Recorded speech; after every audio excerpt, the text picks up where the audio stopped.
Dr. Maya Chen opens her eyes to the gentle rocking motion that has become as familiar as her own heartbeat. The floating research station bobs peacefully on the crystalline waters of the Coral Triangle, where the Pacific Ocean holds some of its most precious secrets. Through the porthole beside her narrow bunk, the first threads of golden light begin to paint the horizon, transforming the endless expanse of water from deep midnight blue to the softest shade of pearl. She lies still for a moment, listening to the rhythm of small waves lapping against the hull. The sound is hypnotic, constant, like a mother's lullaby. Somewhere in the distance, she can hear the distinctive whistle and splash of dolphins beginning their morning hunt. The air inside the station is cool and clean, filtered by the specialized systems that keep her small floating laboratory running smoothly in this remote corner of paradise.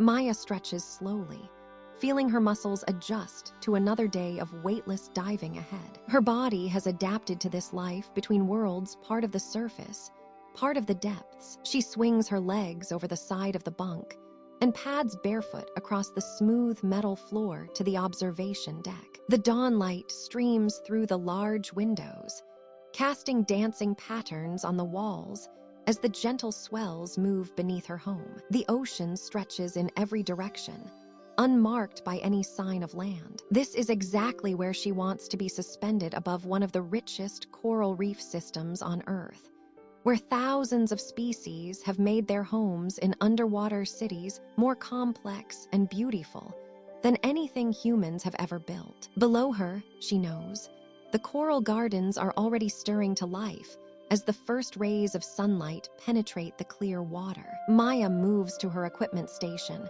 with practiced efficiency. Each piece of gear has its place, arranged with the careful precision of someone who understands that organization underwater can mean the difference between discovery and danger. She runs her fingers along the diving regulators, checking each connection, feeling for any sign of wear or damage. The metal is cool and smooth, reassuring in its reliability. Her dive computer blinks softly on the charging station, its screen showing yesterday's final readings. Maximum depth, 42 meters. Bottom time, 58 minutes. Water temperature, 28 degrees Celsius. Perfect conditions for extended observation of the coral spawning season that brought her to these waters. She makes a mental note to check the lunar calendar. The full moon is approaching, and with it, one of nature's most spectacular underwater displays. The coffee maker gurgles to life, filling the small galley with the rich aroma that signals the true beginning of her day. Maya wraps her hands around the warm ceramic mug and steps back onto the observation deck. The sun has climbed higher now, turning the water into a sheet of liquid gold. She can see patches where the color changes, subtle shifts that tell her about the depth and contours of the reef far below. A family of flying fish breaks the surface nearby, their silver bodies catching the morning light as they glide over the waves. Maya smiles, watching their graceful arc through the air before they disappear again beneath the gentle swells. Every day brings moments like this, small reminders of the incredible diversity of life that exists both above and below the waterline. She opens her research journal, the leather binding soft and worn from months of daily use. The pages are filled with careful observations,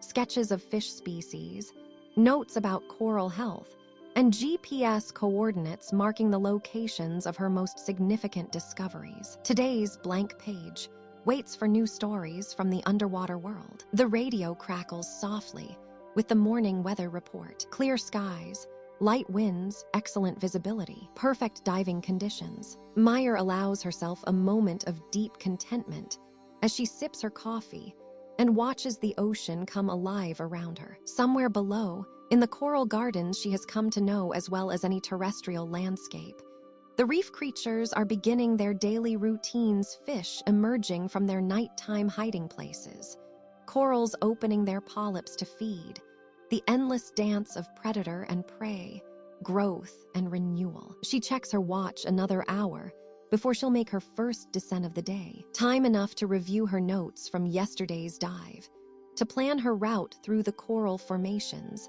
and to prepare her underwater camera for whatever wonders await in the depths. The anticipation builds gently within her, a quiet excitement that never fades no matter how many times she slips beneath the waves. The floating research station rocks gently in the morning breeze, a small speck of human presence in this vast blue wilderness, carrying its precious cargo of curiosity and wonder toward another day of discovery in the coral gardens below. The morning light filtered through Maya's mask as she adjusted her breathing apparatus one final time. The research vessel rocked gently beneath her fins, and below, 60 feet of crystalline water stretched down toward a promise she had carried in her heart for years. This would be her first descent into the coral gardens of the Maldives, the living laboratory that would become her second home. With a backward roll, she entered the warm embrace of the Indian Ocean. The surface tension broke around her like silk,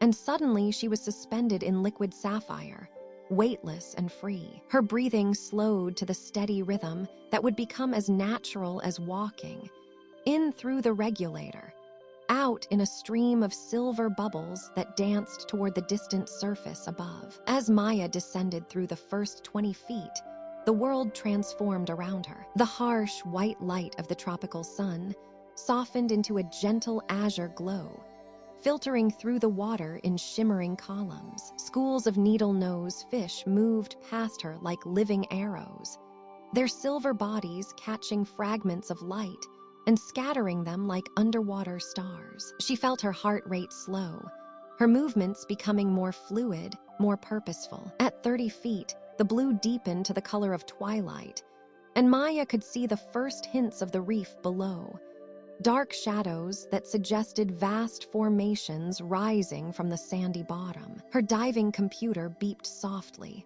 reminding her to equalize the pressure in her ears, and she pinched her nose gently, feeling the familiar pop that allowed her to descend further into this alien world. The reef appeared gradually, like a city emerging from morning mist. At first, just the tops of the coral formations were visible, rounded brain corals and branching staghorns reaching upward like the spires of an underwater cathedral. But as she descended those final 20 feet, the full majesty of the coral garden revealed itself in breathtaking detail. Maya hovered just above the reef, her fins moving in slow, deliberate sweeps to maintain her position. Below her spread an ecosystem so complex and vibrant that her scientific mind struggled to process it all at once. Massive table corals stretched out like dining tables for a giant's feast, their surfaces covered in a carpet of polyps that swayed gently in the current. Between them,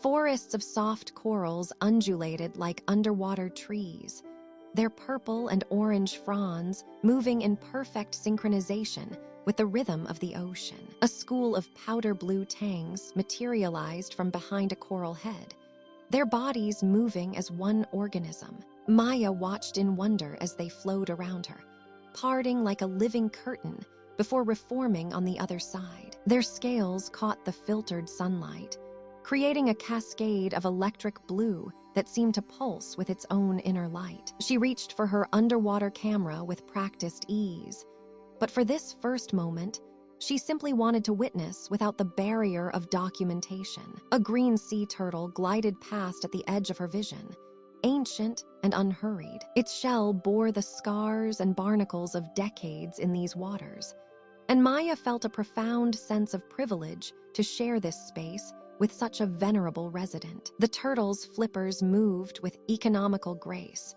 propelling its substantial body through the water with an ease that made Maya's own movements feel clumsy by comparison. As she adjusted her buoyancy and settled into a comfortable neutral hover, Maya began to notice the smaller inhabitants of this underwater metropolis. Cleaner wrasses darted between the coral branches, their striped bodies busy with the endless task of grooming the larger fish who waited patiently at their cleaning stations. A moray eel peered out from a crevice in the reef, its mouth opening and closing in the rhythmic breathing that had once frightened novice divers, but now seemed as natural as the swaying of the corals. The current here was gentle, a soft embrace that required only minor adjustments of her fins to maintain position. Maya closed her eyes for a moment, allowing herself to feel the water moving across her wetsuit, the sound of her own breathing creating a meditative rhythm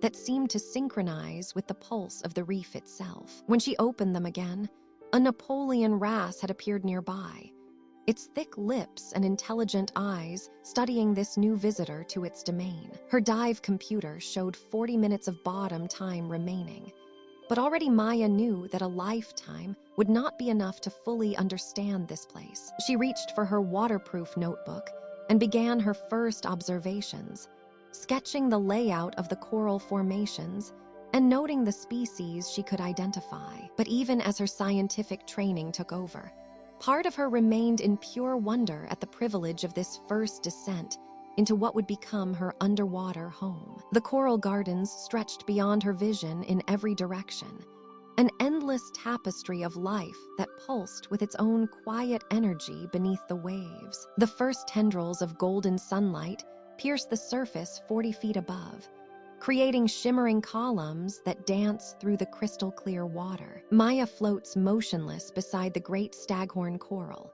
her breathing apparatus creating gentle streams of silver bubbles that rise like tiny pearls toward the distant surface. The garden is stirring from its nocturnal slumber, and she has arrived just in time to witness the reef's most magical transformation. In the pre-dawn darkness, the coral polyps had extended their delicate tentacles to feed, creating a soft, ethereal forest of reaching arms. Now, as the morning light grows stronger, these tiny flowers of the sea begin to retreat, folding inward like time-lapse footage of blooming flowers played in reverse. The hard corals shift from their nighttime feeding posture to their daytime glory, their surfaces becoming smooth and vibrant once again. Maya adjusts her position with the slightest movement of her fins, maintaining the perfect distance to observe without disturbing. Her trained eye catches the first signs of the reef's awakening. Deep within a branching table coral,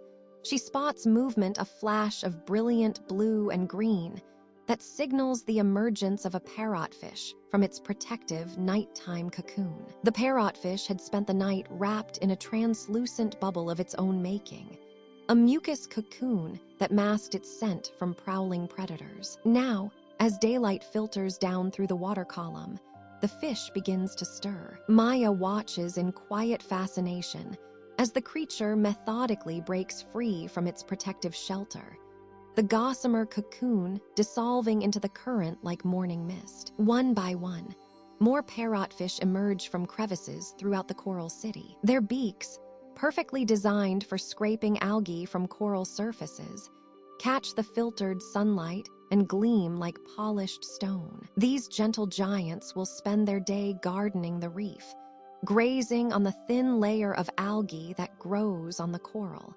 keeping the ecosystem in perfect balance. As the parrotfish begin their morning ritual of stretching and orienting themselves to the current, Maya notices another daily miracle beginning to unfold. Small, brightly colored fish are taking their positions at what she has come to think of as the reef's service stations. Cleaner wrasses, resplendent in their electric blue stripes, establish their territories near prominent coral outcroppings. The cleaner fish work with the precision of master craftsmen, setting up their workshops. Each fish claims a specific area, usually a coral head or rocky outcrop, that provides the perfect combination of visibility and current flow. These locations, Maya has learned, are not chosen randomly. They are the reef's equivalent of busy street corners, places where the largest fish are likely to pass. Within minutes, the first customers begin to arrive. A massive grouper,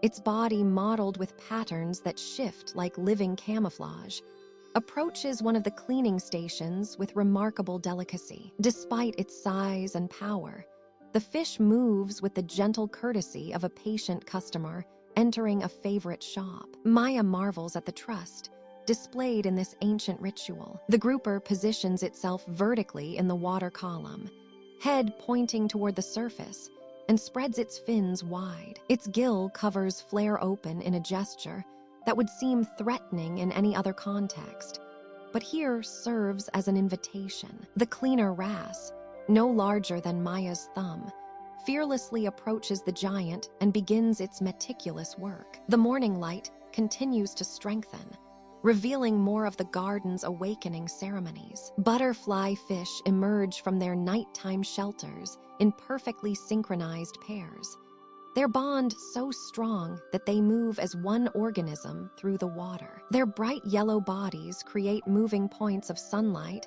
as they glide between the coral branches, beginning their daily search for small invertebrates hidden in the reef's countless crevices. Schools of chromies hover in the water column like living clouds, their silver sides catching and reflecting the filtered sunlight. They move in perfect unison, expanding and contracting like a single breathing organism. When one fish turns, hundreds follow in a split second, creating mesmerizing patterns that shift and flow with hypnotic grace. Maya feels her own breathing slow and deepen as she becomes part of this underwater meditation. The gentle rhythm of her air supply mingles with the subtle sounds of the reef, the quiet scraping of parrotfish beaks, the almost inaudible whisper of fins through water, the distant sound of waves far above breaking against the surface. The coral garden has fully awakened now, transformed from its quiet nighttime persona into a bustling underwater metropolis. Yet despite all the activity, there is an overwhelming sense of peace, of natural order, of a system that has perfected itself over millions of years. Maya adjusts her buoyancy one final time and settles in to observe, knowing that each moment in this underwater paradise brings new wonders to discover. Dr. Maya Chen adjusts her underwater camera with practiced precision, the gentle current carrying her closer to what she privately calls the neighborhood. Here, in this sheltered corner of the reef, a collection of magnificent sea anemones sways in perfect rhythm with the ocean's breath. Their tentacles dance like silk ribbons in an underwater breeze, each movement hypnotic and deliberate. The morning light filters down through 30 feet of crystal clear water, casting shifting patterns of gold and turquoise across the coral landscape. Maya's breathing apparatus releases a gentle stream of bubbles that rise toward the surface like tiny silver pearls, each one catching and reflecting the sunlight as it spirals upward through the blue. She settles into position, her fins barely moving as she hovers above the anemone garden. The water here is perfectly still, protected by the surrounding coral formations that act as natural windbreaks against stronger currents. Maya has learned to move like the ocean itself, fluid, patient, never rushing. In the largest anemone, a brilliant orange and white clownfish emerges from between the flowing tentacles. This is Cosmo, as Maya has named him, the patriarch of the colony's largest family. His bright orange body gleams like a tiny sunset against the deep green of the anemone's base. The distinctive white stripes that band his small form seem to glow with their own inner light. Cosmo swims in slow, deliberate circles around his anemone home, each loop a gentle patrol of his territory. His movements are graceful and purposeful, never frantic or hurried. Maya watches through her camera lens as he approaches the neighboring anemone, where another clownfish family has made their residence. The boundary between territories is invisible to human eyes, but Cosmo knows exactly where his domain ends and his neighbor's begins. The interaction that follows is like watching an underwater ballet. Cosmo approaches the boundary with measured movements, his fins working in slow, rhythmic pulses. The neighboring clownfish, a slightly smaller individual Maya calls Marina, emerges to meet him. They face each other across the invisible line, their bodies perfectly still, except for the gentle undulation of their fins. For several moments, they simply observe each other. There is no aggression in their posture, No rapid movements or territorial displays. Instead, this appears to be a daily ritual of acknowledgement. Neighbors greeting neighbors in the peaceful world beneath the waves. Marina eventually turns and glides back into her anemone, disappearing among the swaying tentacles like a small flame being gently extinguished. Cosmo returns to his own territory, where a wonderful surprise awaits Maya's camera. Tucked deep within the protective embrace of the anemone's tentacles, she spots them. Tiny, translucent eggs no larger than pinheads, clustered together on a small coral outcropping. The nursery is perfectly positioned, sheltered from currents and predators by the anemone's stinging embrace. A smaller clownfish emerges from the depths of the anemone, Cosmo's partner, distinguished by her slightly rounder form and more subdued coloring. Maya watches as she approaches the egg cluster with infinite care, her movements so gentle they barely disturb the surrounding water. She fans the eggs with her fins, creating the slightest current to ensure fresh, oxygen-rich water flows over the developing young. The devotion is mesmerizing to witness. Each movement is deliberate and loving, a parent's instinct played out in slow motion against the backdrop of swaying tentacles. Cosmo joins his partner, and together they tend to their precious cargo. He positions himself as a gentle guard, while she continues her careful ministrations, their bodies moving in perfect synchronization. Meyer adjusts her camera settings, capturing the intricate dance of family life 30 feet below the ocean's surface. The symbiotic relationship between the clownfish and their anemone host unfolds before her lens like a master class in cooperation. The anemone provides shelter and protection with its stinging tentacles, while the clownfish offer cleaning services and nutrients in return. The tentacles themselves are works of art.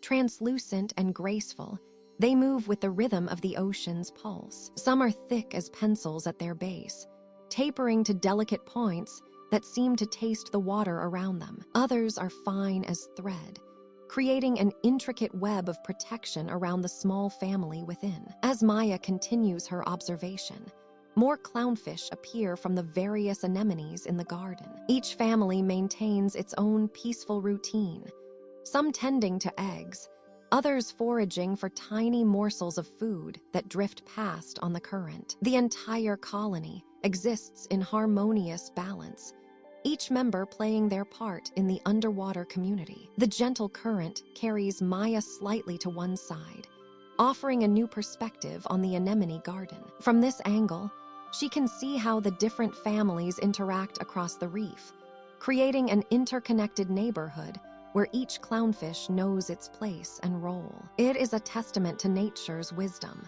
played out in shades of orange, white, and gentle green beneath the peaceful embrace of the sea. The sun climbs to its zenith above the coral gardens, casting shafts of golden light that dance and shimmer through the crystal-clear water. Meyer adjusts her diving mask and checks her underwater camera, feeling the familiar thrill of anticipation that comes with midday observations. At this hour, when the tropical sun reaches its full strength, the reef transforms into something altogether different, a theater where ancient dramas of survival unfold with breathtaking grace. She descends slowly along the coral wall, her fins moving in gentle, rhythmic strokes that disturb nothing but the softest current. At 40 feet, the water takes on that perfect azure hue, where sunbeams become visible columns of light, illuminating particles that drift like underwater snow. Maya has learned to read these subtle changes in the reef's rhythm. The morning's feeding frenzy has settled into something more deliberate, more calculated. The first hunter appears almost without warning, a gray reef shark, perhaps 7 feet long, materializing from the blue void beyond the coral ridge. Its movement is poetry in motion, each sweep of its tail propelling it forward with an efficiency that millions of years of evolution have perfected. Maya holds her breath, not from fear, but from pure reverence. The shark's dark eyes seem ancient and knowing as it surveys its domain, following invisible scent trails that map the reef's hidden geography. She follows at a respectful distance, her camera capturing the shark's patrol route through the coral canyons. These magnificent predators are not the mindless killers that popular culture would have us believe, but rather careful custodians of the reef's delicate balance. They move through their territory with purpose, maintaining boundaries that smaller fish instinctively respect and understand. In the shadows of a large table coral, Maya notices the subtle shift in behavior among the reef's residents. The vibrant parrotfish, so bold and colorful in the morning hours, now hug closer to the coral formations. Schools of yellow tangs move in tighter formations, their bright bodies creating living ribbons of gold that pulse and flow with collective intelligence. Every creature on the reef speaks this ancient language of caution and awareness. A sudden flash of silver catches Maya's attention.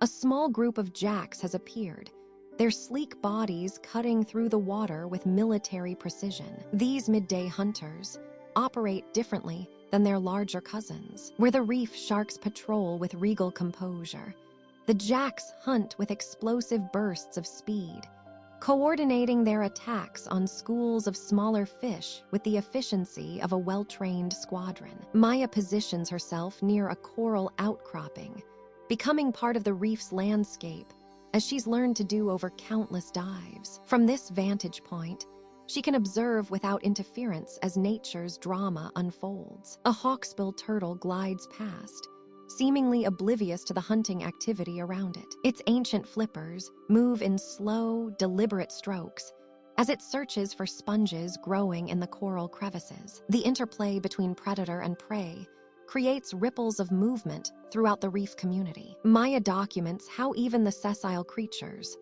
the corals, sponges, and sea fans, respond to these midday rhythms. Polyps retract slightly, creating subtle changes in texture and color across the reef face. It's as if the entire ecosystem breathes together, expanding and contracting in response to invisible signals. A moray eel emerges from its coral cave, its serpentine head swaying hypnotically as it tastes the water for chemical signatures. These reef hunters are masters of patience, content to wait in their rocky fortresses until the perfect moment presents itself. Maya has observed this particular eel for weeks, noting how it times its appearances to coincide with the increased activity of midday hunting. As she continues her observations, Maya reflects on the profound interconnectedness of this underwater world. Every predator, every prey species, every filter feeder and algae grazer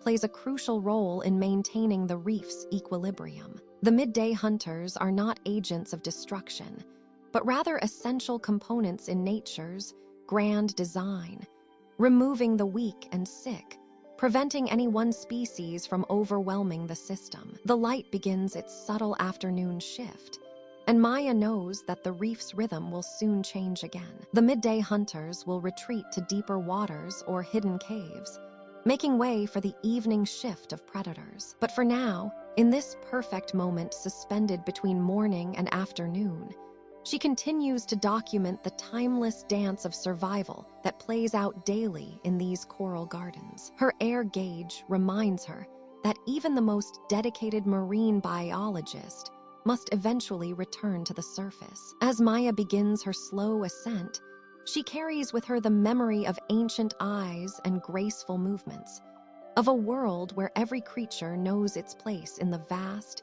interconnected web of reef life. As the morning sun filters through 30 feet of crystal-clear water, Maya adjusts her breathing apparatus and settles into a comfortable position behind a large coral formation. Today, she's discovered something truly remarkable, one of the reef's most elegant social gatherings. Before her unfolds what marine biologists call a cleaning station, nature's own version of a peaceful spa, where the ocean's creatures come to be pampered and groomed. The scene is orchestrated with the precision of a ballet. A massive Napoleon wrasse, easily 6 feet long, hovers motionless near a coral outcropping, its thick lips slightly parted as if in meditation. Around it, tiny cleaner wrasses dance in graceful spirals, their bright yellow and blue stripes catching the filtered sunlight as they work. These diminutive fish,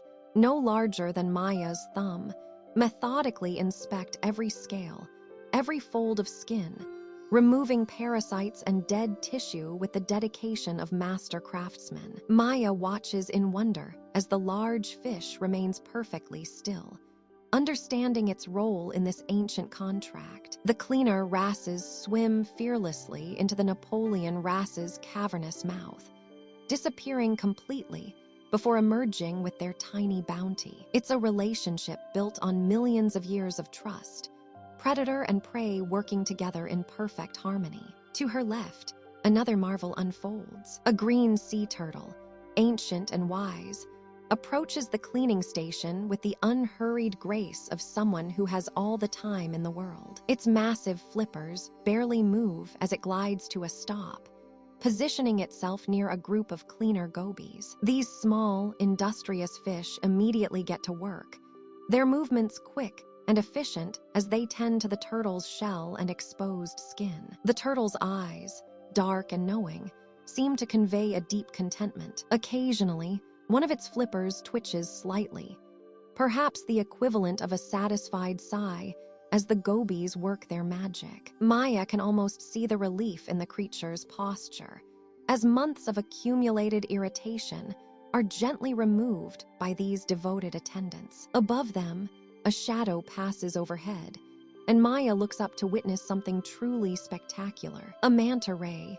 its wingspan nearly 12 feet across, descends like a living aircraft. The graceful giant approaches the cleaning station with deliberate slowness, its massive form creating gentle currents that sway the surrounding coral. Maya holds her breath as the manta positions itself above a coral head, its wing tips barely clearing the reef on either side. Immediately, the cleaning crew springs into action. Dozens of cleaner fish emerge from their coral hideaways, swimming in synchronized formations toward the manta's dark skin. They work with remarkable efficiency, some focusing on the ray's gill slits, others attending to the leading edges of its wings where parasites typically gather. The manta ray holds its position with supernatural stillness, occasionally adjusting its angle slightly to give the cleaners better access. Maya notices how the manta's eyes,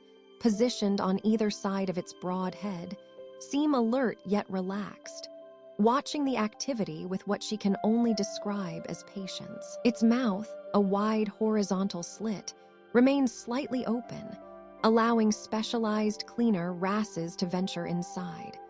A level of trust that speaks to the deep evolutionary bond between these species. As minutes pass, Meyer observes the subtle cue that has formed. A large grouper waits patiently nearby, its mottled brown coloration helping it blend with the coral. Behind it, a parrotfish hovers, occasionally moving forward a few inches before settling back, understanding that its turn will come. There's an unspoken etiquette to this underwater spa, a social order that has evolved over countless generations. The cleaning station operates with a rhythm all its own. Fish arrive, wait their turn, receive their treatment, and depart, making room for the next customer. The cleaner fish work tirelessly, their small bodies darting and weaving with endless energy. Maya realizes she's witnessing one of the ocean's most important social hubs, a place where different species gather not as predator and prey, but as participants in a mutually beneficial community. The water around the cleaning station shimmers with activity, tiny particles of removed parasites and dead skin drifting away in the gentle current like underwater snow. Shafts of sunlight penetrate the clear water, creating moving columns of light that dance across the scene, adding an almost ethereal quality to this daily ritual. As Maya watches, she feels a profound sense of peace wash over her. Here, in this underwater sanctuary, she witnesses the ocean's capacity for cooperation and care. The cleaning station represents more than just hygiene.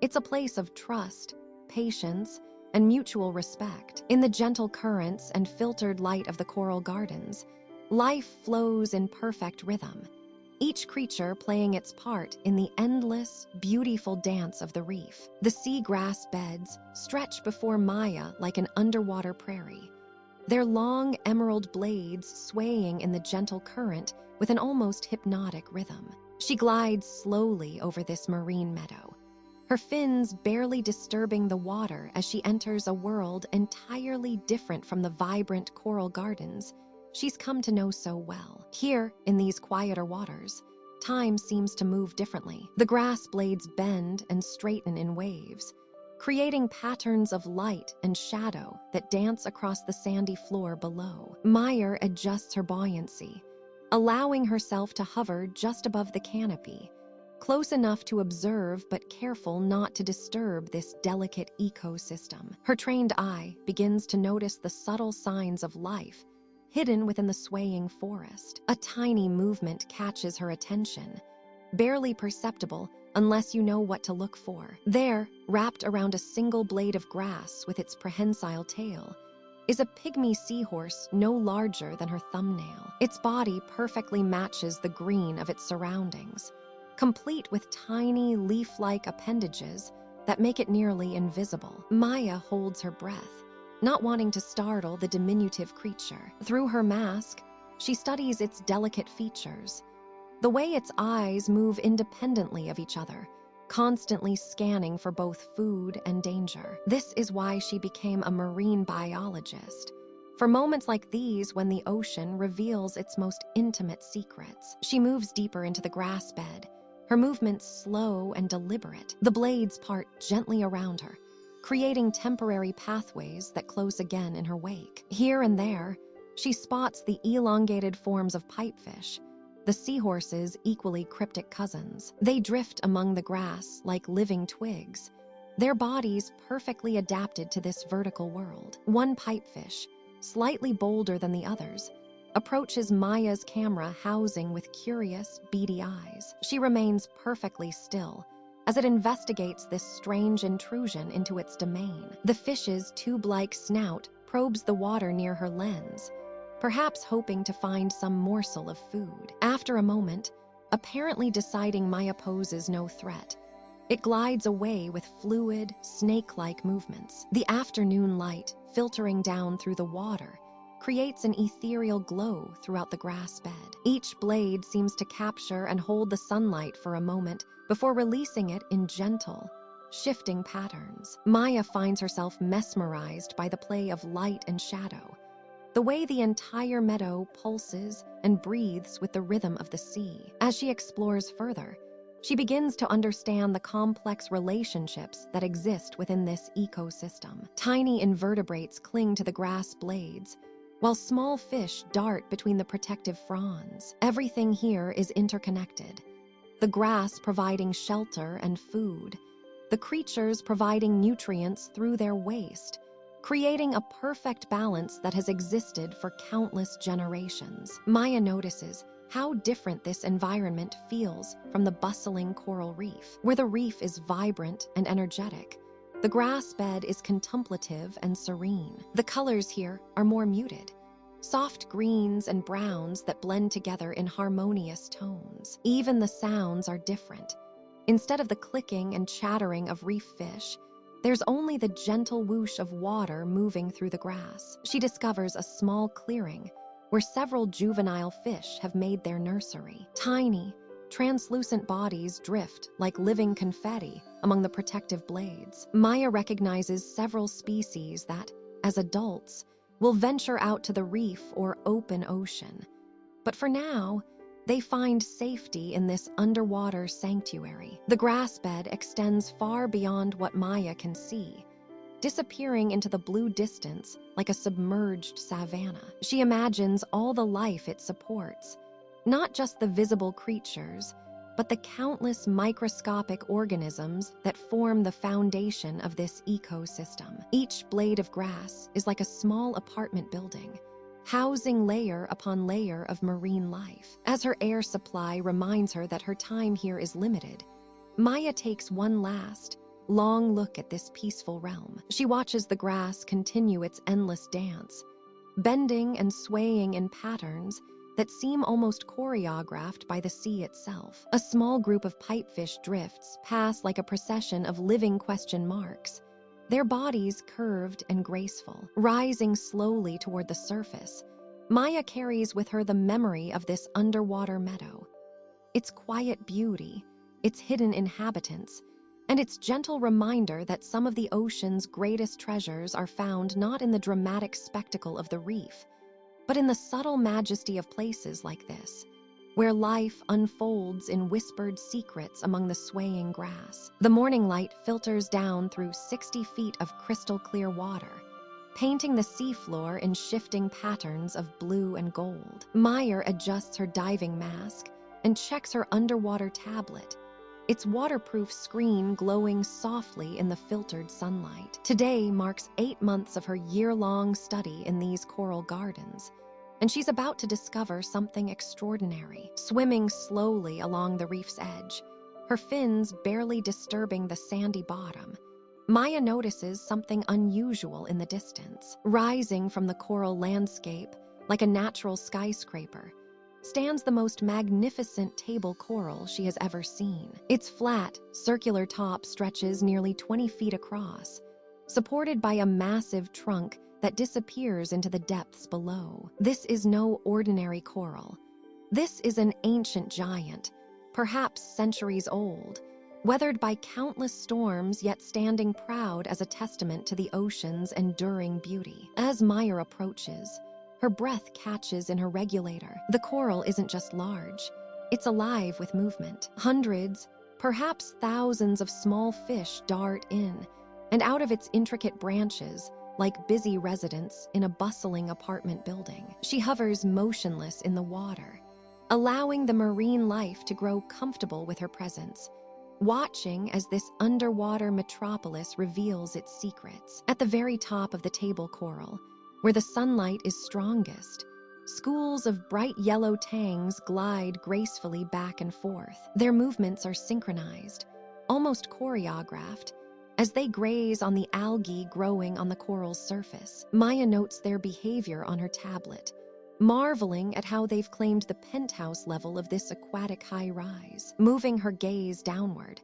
she discovers the middle levels bustling with different communities entirely. Here, in the dappled shade of the coral's overhanging shelves, clownfish dart between sea anemones that have made their homes in the coral's crevices. Their orange and white stripes flash like tiny beacons as they perform their eternal dance with their anemone hosts. A few bold clownfish venture out to investigate Maya, circling her mask curiously before retreating to the safety of their stinging guardians. Further down, in the coral's shadowy basement levels, Maya spots the more secretive residents, delicate glass shrimp, nearly transparent except for their dark eyes, scuttle along the coral branches like living crystal ornaments. A moray eel peers out from a deep crevice, its ancient eyes watching Maya with patient intelligence before sliding back into the darkness. Schools of silver sweepers hover in the coral's protected alcoves,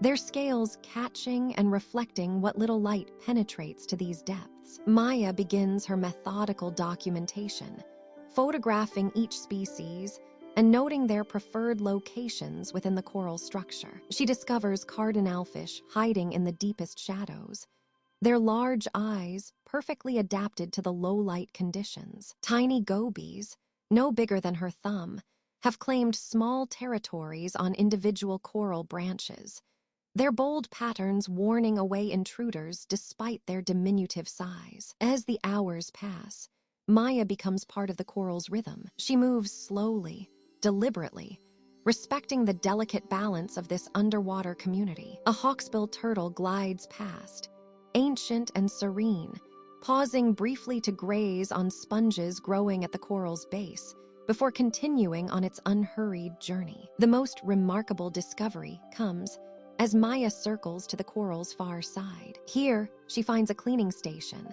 a natural spa where larger fish come to be groomed by smaller, cleaner fish. A grouper, easily 6 feet long, hovers motionless while tiny cleaner wrasses dance across its scales, removing parasites and dead skin. The grouper's eyes, larger than dinner plates, watch Maya with calm acceptance, understanding that this human visitor poses no threat to the ancient ritual taking place. As her dive time draws to an end, Maya takes one final survey of the giant coral. She counts 23 different species of fish, each occupying their perfect niche within this living structure. The coral itself is a masterpiece of natural architecture, its calcium carbonate skeleton providing both shelter and hunting grounds for its diverse tenants. Swimming slowly upward, Maya watches the coral garden fade into the blue depths below. Her tablet is full of observations,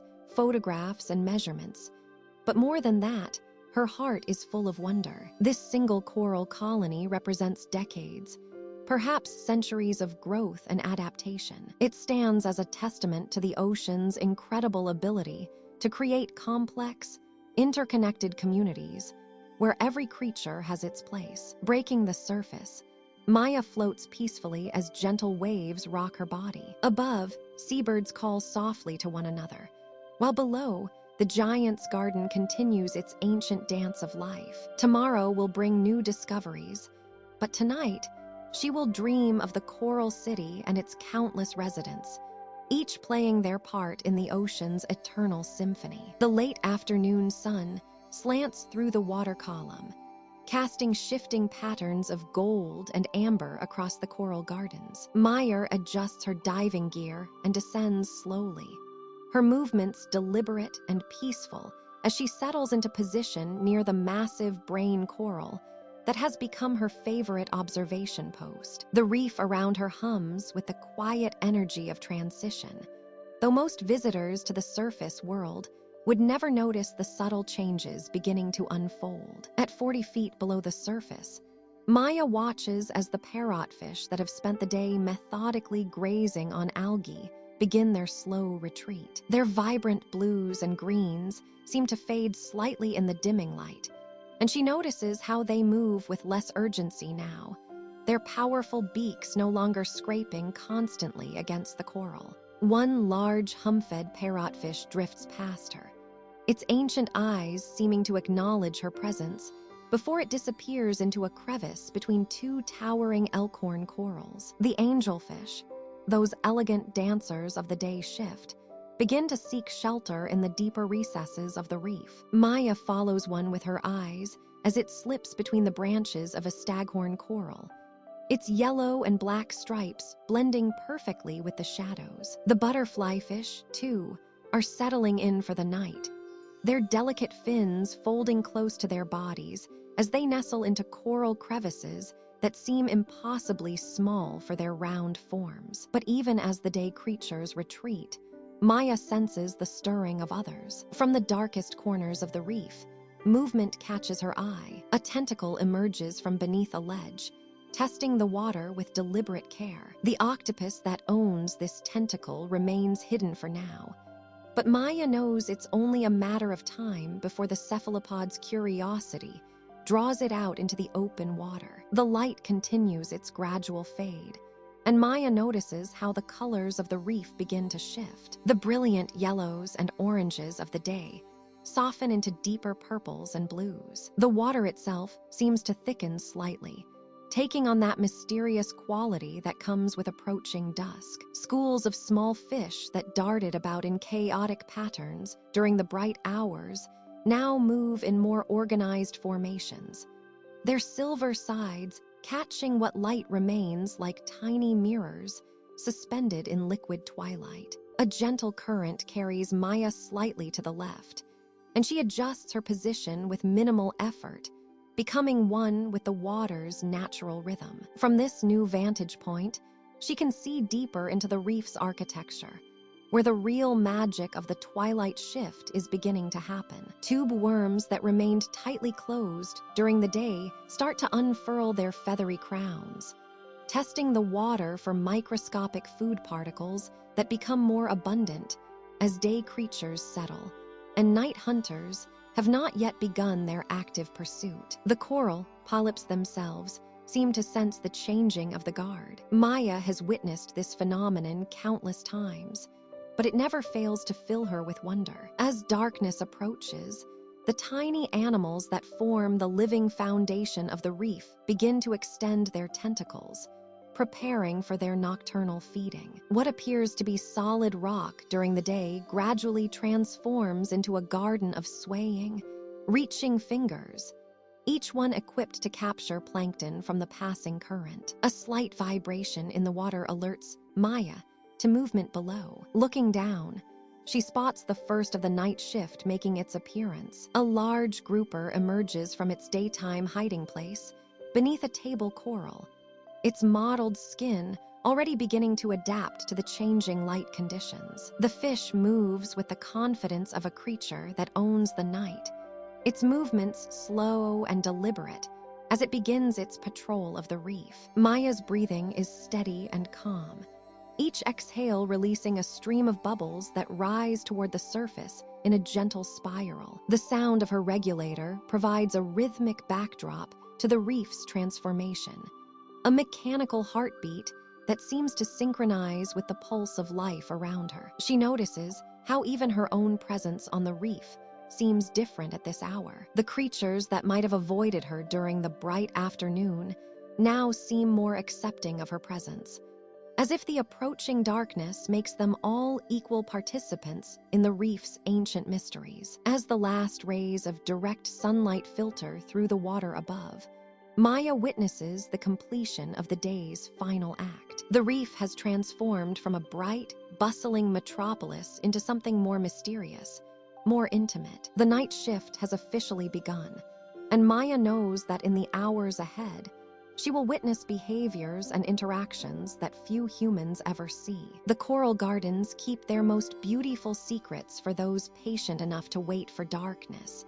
And Maya has learned that the most profound discoveries come to those who embrace the reef's rhythm rather than trying to impose their own. As twilight surrenders to darkness above the ocean's surface, Maya adjusts her underwater camera, housing and checks the soft red lighting that will illuminate the reef without disturbing its sleeping residents. The water around her grows cooler, carrying with it the subtle shift in currents that signals the changing of the guard on the coral reef. Where moments before tropical fish darted between coral branches in brilliant flashes of yellow and blue, now shadows begin to stir with different kinds of life. Maya moves slowly through the water, her fins barely disturbing the sandy bottom as she approaches a familiar outcrop of brain coral. During the day, this formation appeared solid and unchanging, its surface dotted with what looked like small holes and crevices. Now, in the gentle glow of her red light, something magical begins to unfold. Tiny tentacles, delicate as spider silk, emerge from each coral polyp, reaching upward into the current like miniature flowers blooming in slow motion. The transformation is mesmerizing. What was once a static underwater landscape becomes a living, breathing garden of movement. Each coral head reveals thousands of these feeding tentacles, creating an underwater constellation that pulses with life. Maya watches, barely breathing through her regulator, as the polyps sway in unison with the current, their tentacles capturing microscopic plankton that drift past like underwater snow. A flash of movement catches her eye near a cluster of staghorn coral. At first, it seems like a trick of the light, but then she sees it clearly. A Caribbean reef octopus, its skin rippling with colors and textures that perfectly match the coral around it. The creature had been there all along, invisible in its camouflaged stillness, but now hunger draws it from its hiding place. Its 8 arms unfurl gracefully, each one moving with independent purpose as it glides across the reef with liquid smoothness. Maya follows at a respectful distance, watching as the octopus investigates crevices and overhangs with the methodical precision of an experienced hunter. Its skin continues to shift and change, now smooth as silk, now rough and textured like the coral itself. When it pauses to examine a small cave, its large eyes rotate independently, one watching for prey while the other remains alert for danger. From another direction, a green moray eel emerges from its daytime refuge between two coral heads. Unlike the octopus's fluid grace, the eel moves with purposeful, serpentine undulations, its jaw slightly agape to reveal rows of needle-sharp teeth. But there is nothing threatening in its movement.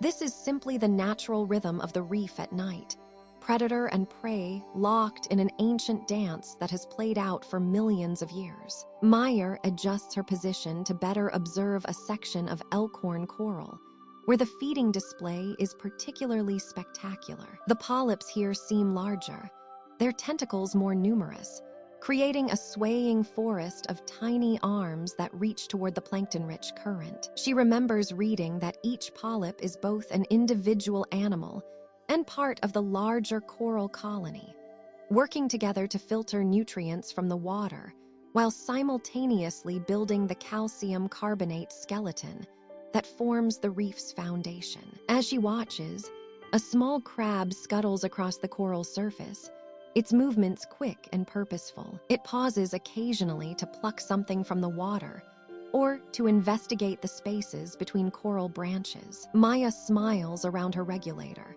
thinking about how this tiny crustacean is both janitor and resident of this underwater city, cleaning parasites from fish during the day and foraging for scraps during the night shift. The red glow of her lights reveals other nocturnal wanderers emerging from their hiding places. A spotted snake eel undulates across a patch of sand, its body creating gentle S-curves as it searches for small fish and crustaceans buried in the sediment. Nearby, a group of glass sweepers forms a silvery cloud around a coral outcrop, their bodies catching and reflecting her light like living mirrors. Maya checks her dive computer and realizes she has been observing this nocturnal ballet for nearly an hour. Time moves differently here in the reef's nighttime realm, where every moment reveals new wonders, and the pace of life follows rhythms older than memory. The coral polyps continue their patient feeding, the octopus continues its methodical hunt, and the moray eel patrols its territory with the steady persistence of a night watchman. As she begins her slow ascent toward the surface, Maya takes one last look at the transformed reef below her. In the morning, when the sun's rays penetrate the water and the daytime residents emerge, the coral will retract their feeding tentacles and return to their daytime appearance. The night hunters will retreat to their hiding places, and the reef will wear a completely different face. But for now, in this peaceful darkness, she has witnessed one of the ocean's most intimate secrets: the quiet, persistent miracle of life continuing its eternal cycle beneath the waves. As the last rays of sunlight fade through the crystalline water above, marine biologist Maya Chen adjusts her underwater microphones with the gentle precision of someone who has learned to move like water itself. Tonight, she descends into a different kind of reef, one that speaks in whispers and murmurs, in clicks and ancient songs that most human ears have never heard. The hydrophone equipment settles quietly onto the sandy bottom, its sensitive receivers already picking up the subtle vibrations that dance through the liquid medium. Maya floats motionless, her breathing steady and calm through the regulator, becoming part of the reef's evening ritual. Above her, the coral formations stretch toward the darkening surface like underwater cathedrals, their polyps beginning to unfurl in the gentle current. The first sounds emerge as soft pops, tiny explosions of feeding activity, as countless small fish begin their nightly hunt. Each pop is a snapping shrimp closing its specialized claw, creating miniature sonic booms that ripple through the water column. Meyer adjusts her headphones, listening as these scattered percussion notes weave together into something resembling distant rainfall on a quiet pond. Through her equipment, she hears the parrotfish settling into their coral crevices for the night, their powerful beaks creating grinding, crunching sounds as they scrape algae from the limestone surfaces. The sound is oddly comforting, like someone slowly crushing sea glass between gentle fingers. Each scrape and grind speaks of the ancient partnership between fish and reef, the endless cycle of feeding and growth that has continued here for countless generations. A new melody joins the symphony as wrasse fish begin their evening cleaning rituals. Their soft clicking calls echo through the water, invitations and responses passing between cleaner stations like courteous conversations at a neighborhood gathering. Maya records the delicate exchanges, marveling at how these sounds carry for hundreds of meters through the dense water, creating invisible highways of communication. The triggerfish announce themselves with surprisingly musical grunts and purrs, sounds that seem almost mammalian in their richness. Maya has learned to identify individual fish by their unique vocal signatures. This deep rumbling belongs to the large queen triggerfish she named Melody, while the higher-pitched trills come from a pair of smaller reef triggers that have claimed territory near the brain coral formations. As the night deepens, the reef's acoustic landscape grows richer and more complex. Grunt fish live up to their name, producing rhythmic sounds that pulse through the water like a gentle bass line. Their calls blend with the whispered conversations of sergeant majors and the soft whistles of butterfly fish, creating layers of sound that seem to emanate from the reef itself. Maya floats in peaceful suspension, surrounded by this underwater orchestra that few humans have ever experienced. The sounds wash over her like a lullaby from an alien world, familiar yet mysterious, ancient yet immediate. She thinks of how sound travels 4 times faster through water than through air, how every click and pop and whistle reaches her ears with crystal clarity, unfiltered by the acoustic barriers of the surface world. A group of yellowtail snappers passes overhead, their synchronized swimming creating subtle pressure waves that her equipment captures as low-frequency murmurs. The sound reminds her of wind through tall grass, of leaves rustling in a gentle breeze. Even in this underwater realm, the ocean finds ways to echo the familiar sounds of home. The clicking intensifies as nocturnal hunting begins in earnest. Countless small crustaceans emerge from their daytime hiding places, their tiny claws and mandibles creating a percussion section that rivals any symphony hall. Maya listens to the intricate rhythms, understanding that each sound represents life, feeding, communicating, surviving in the eternal dance of the reef ecosystem. Through her headphones, she detects the deeper groans and creaks of the reef structure itself. The living limestone expands and contracts with temperature changes, creating sounds like the settling of an old wooden house. These are the bones of the reef speaking, the foundation upon which this entire acoustic wonderland rests. As she prepares to surface, Maya realizes that she has been listening to one of Earth's oldest and most complex sound environments. This underwater symphony has played every night for millions of years, largely unheard by human ears. The reef is not just a visual marvel of colors and shapes. It is an acoustic universe filled with conversations, negotiations, and songs that connect every living creature in an invisible web of sound. The recordings will reveal new secrets when she analyzes them later.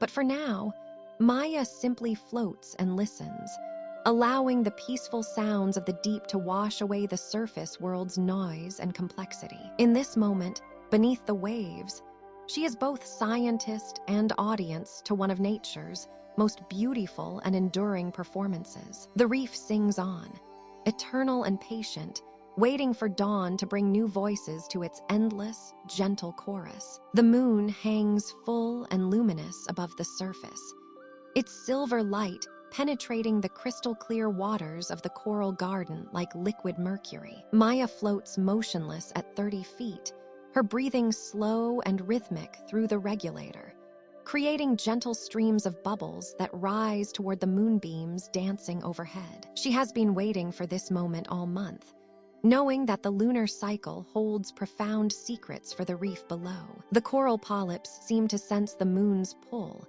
their tiny arms swaying in perfect synchronization with the gentle current. Maya adjusts her position slightly, settling against a sandy outcrop where she can observe without disturbing the ancient ritual about to unfold. Her dive computer shows 10:42 p.m., and she knows that somewhere in the genetic memory of these creatures, an alarm clock is about to sound. It begins with the staghorn corals. Maya notices the first subtle change as the polyps begin to bulge slightly, their translucent bodies swelling with anticipation. She has witnessed this phenomenon only twice before in her career, and the wonder never diminishes. The coral colonies, synchronized by moonlight and water temperature, are preparing for one of nature's most spectacular displays. A gentle current carries the scent of plankton and salt through her diving mask as she watches,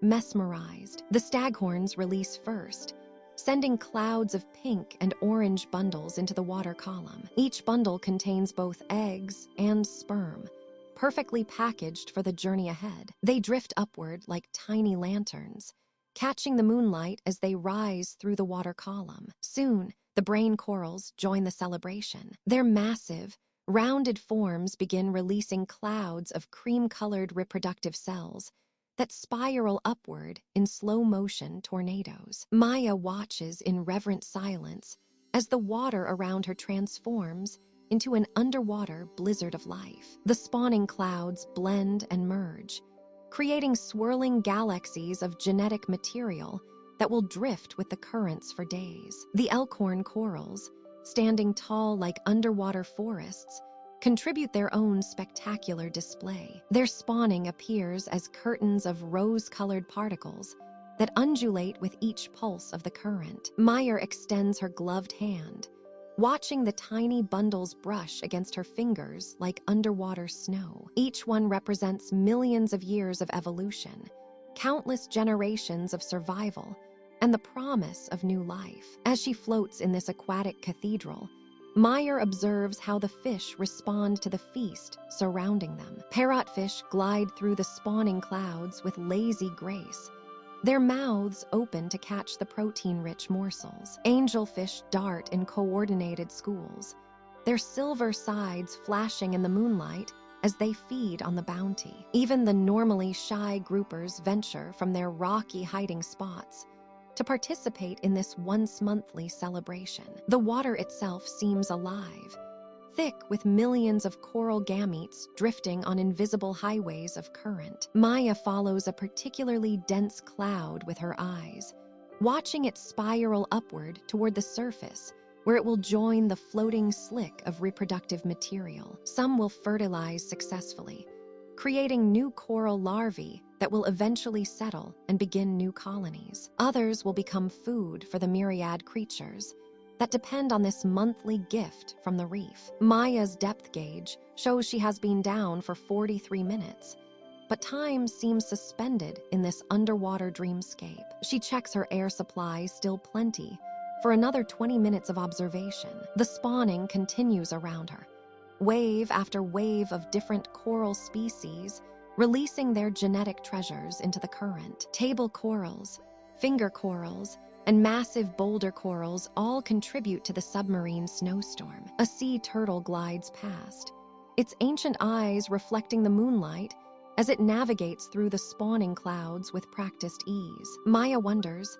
how many of these lunar celebrations this creature has witnessed in its long lifetime. The turtle disappears into the blue distance, leaving barely a ripple in its wake. As the spawning begins to subside, Maya notices how the reef seems to exhale, settling into a peaceful quietude. The corals, having released their reproductive burden, appear relaxed, their polyps gently swaying in the current. The water gradually clears, though millions of tiny life packages continue their upward journey toward the surface. Maya begins her slow ascent, pausing at her safety stop 15 feet below the surface. Above her, the moon's rays create a shimmering ceiling of silver light. Below, the coral garden rests in satisfied exhaustion, having completed another chapter in the endless story of regeneration and hope. Breaking the surface, Maya floats on her back, looking up at the full moon that orchestrated this underwater symphony. The warm night air caresses her face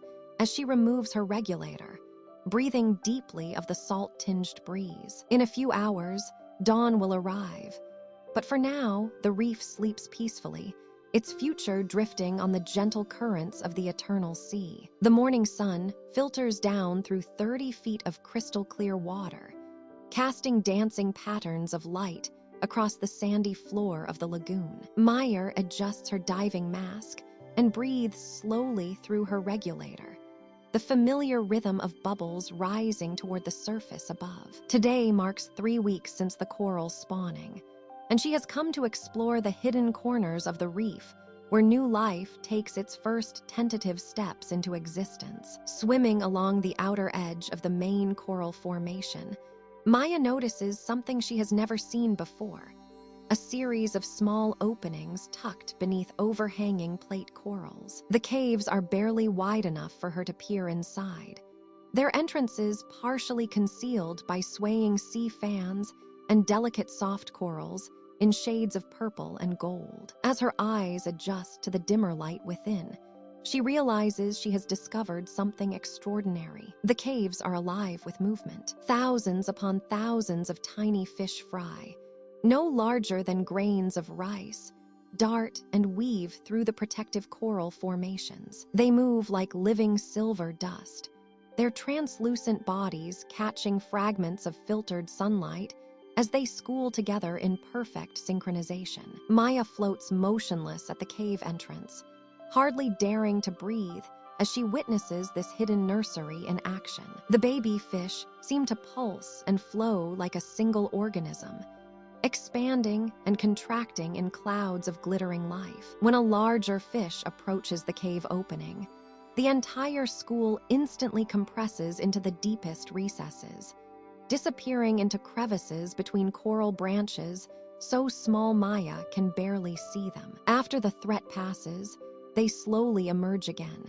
their confidence returning as they venture slightly further from their hiding places. Maya notices how perfectly designed these caves are for protecting the reef's youngest residents. The overhanging corals create a natural ceiling that blocks the view from above, where hungry seabirds might spot the vulnerable fry. The multiple entrances and exits provide escape routes, while the complex coral structure inside offers countless hiding places. It is as if the reef itself has been carefully architected to nurture new life. As she explores deeper into the cave system, Maya discovers that different species have claimed different areas. Near the entrance, where the light is brightest, schools of juvenile parrotfish hover in tight formations. Their adult colors have not yet developed, leaving them as pale, ghostly versions of their future selves. Deeper in the cave, young angelfish with their distinctive stripes cruise slowly between coral branches,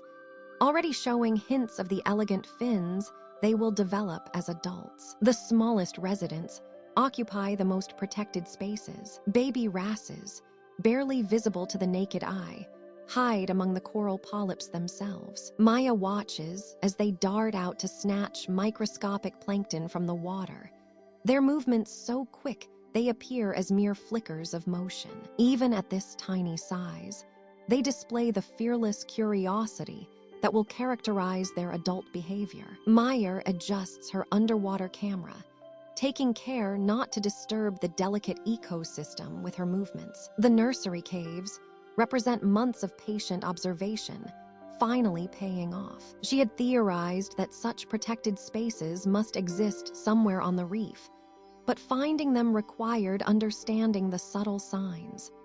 The way adult fish behaved during spawning season, the currents that would carry eggs to safe harbor, the specific coral formations that could provide adequate protection. As she documents the scene, Maya reflects on the remarkable resilience of the reef ecosystem. These caves serve as more than just hiding places.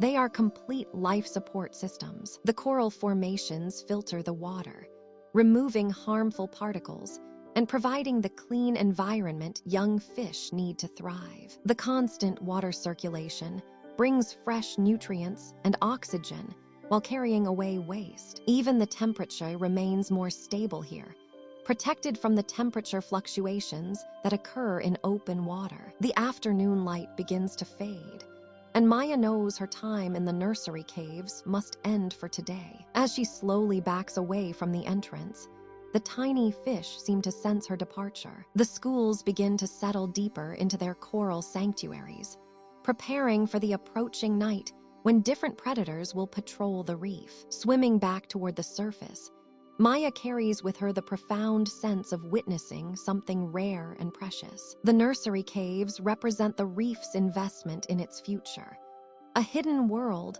where the next generation grows in safety until they are strong enough to venture into the open ocean. In these protected spaces, the eternal cycle of reef life continues, as it has for thousands of years, with each new generation carrying the promise of the reef's continued survival. Tonight, Maya will add detailed notes about the nursery caves to her research journal. But the image of those thousands of tiny fish moving like living starlight will remain with her long after the data is recorded. The waters around Maya's beloved coral gardens begin to shimmer with an ethereal quality. As autumn arrives beneath the waves, the seasonal currents carry whispers of change, and she feels it in the gentle shift of the water's temperature, in the way the light filters differently through the depths. This morning, as she descends toward her research station, Maya notices the first signs that her underwater world is about to welcome its most magnificent seasonal visitors. A shadow passes overhead, vast and graceful, and Maya's heart quickens with quiet excitement. She looks up through the crystal-clear water to see the unmistakable silhouette of a whale shark, its spotted pattern catching the filtered sunlight like a living constellation. At nearly 40 feet long, this gentle giant moves with surprising elegance, its massive tail fin creating barely a ripple as it glides through the water column above the reef. Maya adjusts her diving equipment and begins her slow ascent, her movements deliberate and respectful. She has waited months for this moment, when the seasonal plankton blooms draw these magnificent creatures to her research site. The whale shark seems almost curious about her presence, its small eye regarding her with ancient wisdom as she positions herself alongside its enormous flank. Swimming parallel to the whale shark, Maya marvels at the intricate pattern of white spots and stripes that decorate its dark skin. Each pattern is unique, like a fingerprint of the sea, and she carefully documents it with her underwater camera. The creature's mouth, wide enough to swallow a small car, remains slightly open as it filter feeds on the rich soup of plankton suspended in the water column. The whale shark's presence transforms the entire reef ecosystem. Smaller fish gather in its wake, taking advantage of the disturbed water and the feeding opportunities it creates. Maya watches in fascination as remora fish attach themselves to the giant's skin, their sucker-like discs keeping them secure as they hitch a ride through the ocean. Even the coral polyps seem more active, their tentacles extending further into the water column, as if sensing the abundance of nutrients stirred up by their massive visitor. As the whale shark continues its leisurely patrol, Maya notices movement in the deeper blue beyond the reef. A triangle of shadow appears, then another, and soon she realizes that manta rays are approaching. These graceful creatures, with wingspans reaching 20 feet, move through the water like underwater birds, their wing-like pectoral fins undulating in perfect rhythm. The first manta ray approaches with balletic grace, its white belly contrasting beautifully with its dark upper surface. Maya observes the unique pattern of spots on its underside, knowing that this natural marking system allows researchers to identify individual rays across years of study. The manta's mouth, positioned at the front of its flattened body, opens and closes as it filters massive quantities of water, capturing tiny zooplankton and fish larvae. What strikes Maya most is the intelligence evident in the manta's behavior. It seems to recognize her presence, adjusting its swimming pattern to allow her to observe its feeding strategy. The ray performs graceful loops and barrel rolls, a feeding behavior that helps it concentrate plankton into dense patches before consuming them. These aerial-like maneuvers beneath the waves create a mesmerizing dance that Maya has never grown tired of witnessing. The interaction between these seasonal visitors and the permanent residents of the reef creates a symphony of marine life. Schools of tuna occasionally dart through the scene, their silver bodies flashing like scattered coins. Reef sharks patrol the edges of the gathering, maintaining their role as the reef's guardians while showing remarkable tolerance for the gentle giants in their territory. Maya documents how the whale sharks and manta rays alter the very chemistry of the water around them. Their massive size means they process enormous volumes of seawater, effectively acting as living filters that help maintain the delicate balance of the marine ecosystem. Their presence attracts other species from the open ocean, creating temporary aggregations of marine life that transform her familiar coral gardens into a bustling underwater metropolis. As the day progresses, Maya floats quietly among her research subjects, her breathing apparatus creating a gentle stream of bubbles that rise toward the distant surface. The whale shark continues its methodical feeding, occasionally diving deeper toward the reef structure, where the coral formations create upwelling currents rich with nutrients. The manta rays work the middle waters, their synchronized movements creating patterns that seem almost choreographed. The late afternoon light begins to fade, casting longer shadows across the reef, and Maya knows her time with these magnificent visitors is drawing to a close for today. The whale shark, as if sensing the changing light, begins to move toward deeper waters, its massive form gradually disappearing into the blue void beyond her research site. The manta rays follow their own mysterious schedule, their graceful forms becoming distant silhouettes against the darkening water. Maya remains suspended in the water for a few more moments, absorbing the profound peace of this underwater cathedral where seasonal visitors and permanent residents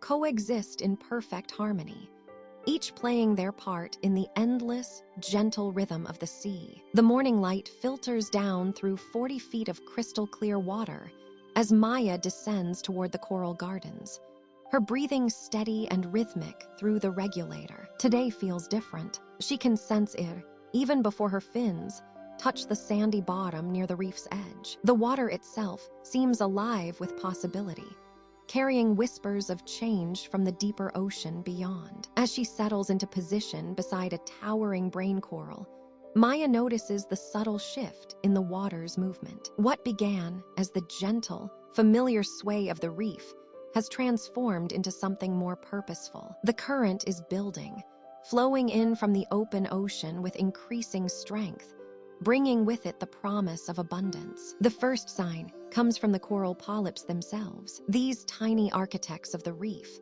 normally withdrawn during the daylight hours, begin to emerge from their calcium carbonate homes. Their translucent tentacles unfurl like miniature flowers blooming in fast forward, reaching out to capture the microscopic treasures that the current carries. Maya watches in wonder as thousands upon thousands of these delicate arms wave in unison, creating an underwater meadow that dances with the flowing water. The nutrient-rich current brings more than just food for the corals. Suspended in the water are countless tiny organisms, copepods, larvae, and other planktonic creatures that form the foundation of the reef's intricate food web. Maya can see them now, caught in the slanted beams of sunlight that penetrate the water, like underwater snow drifting past in slow, hypnotic spirals. A school of blue tangs appears first,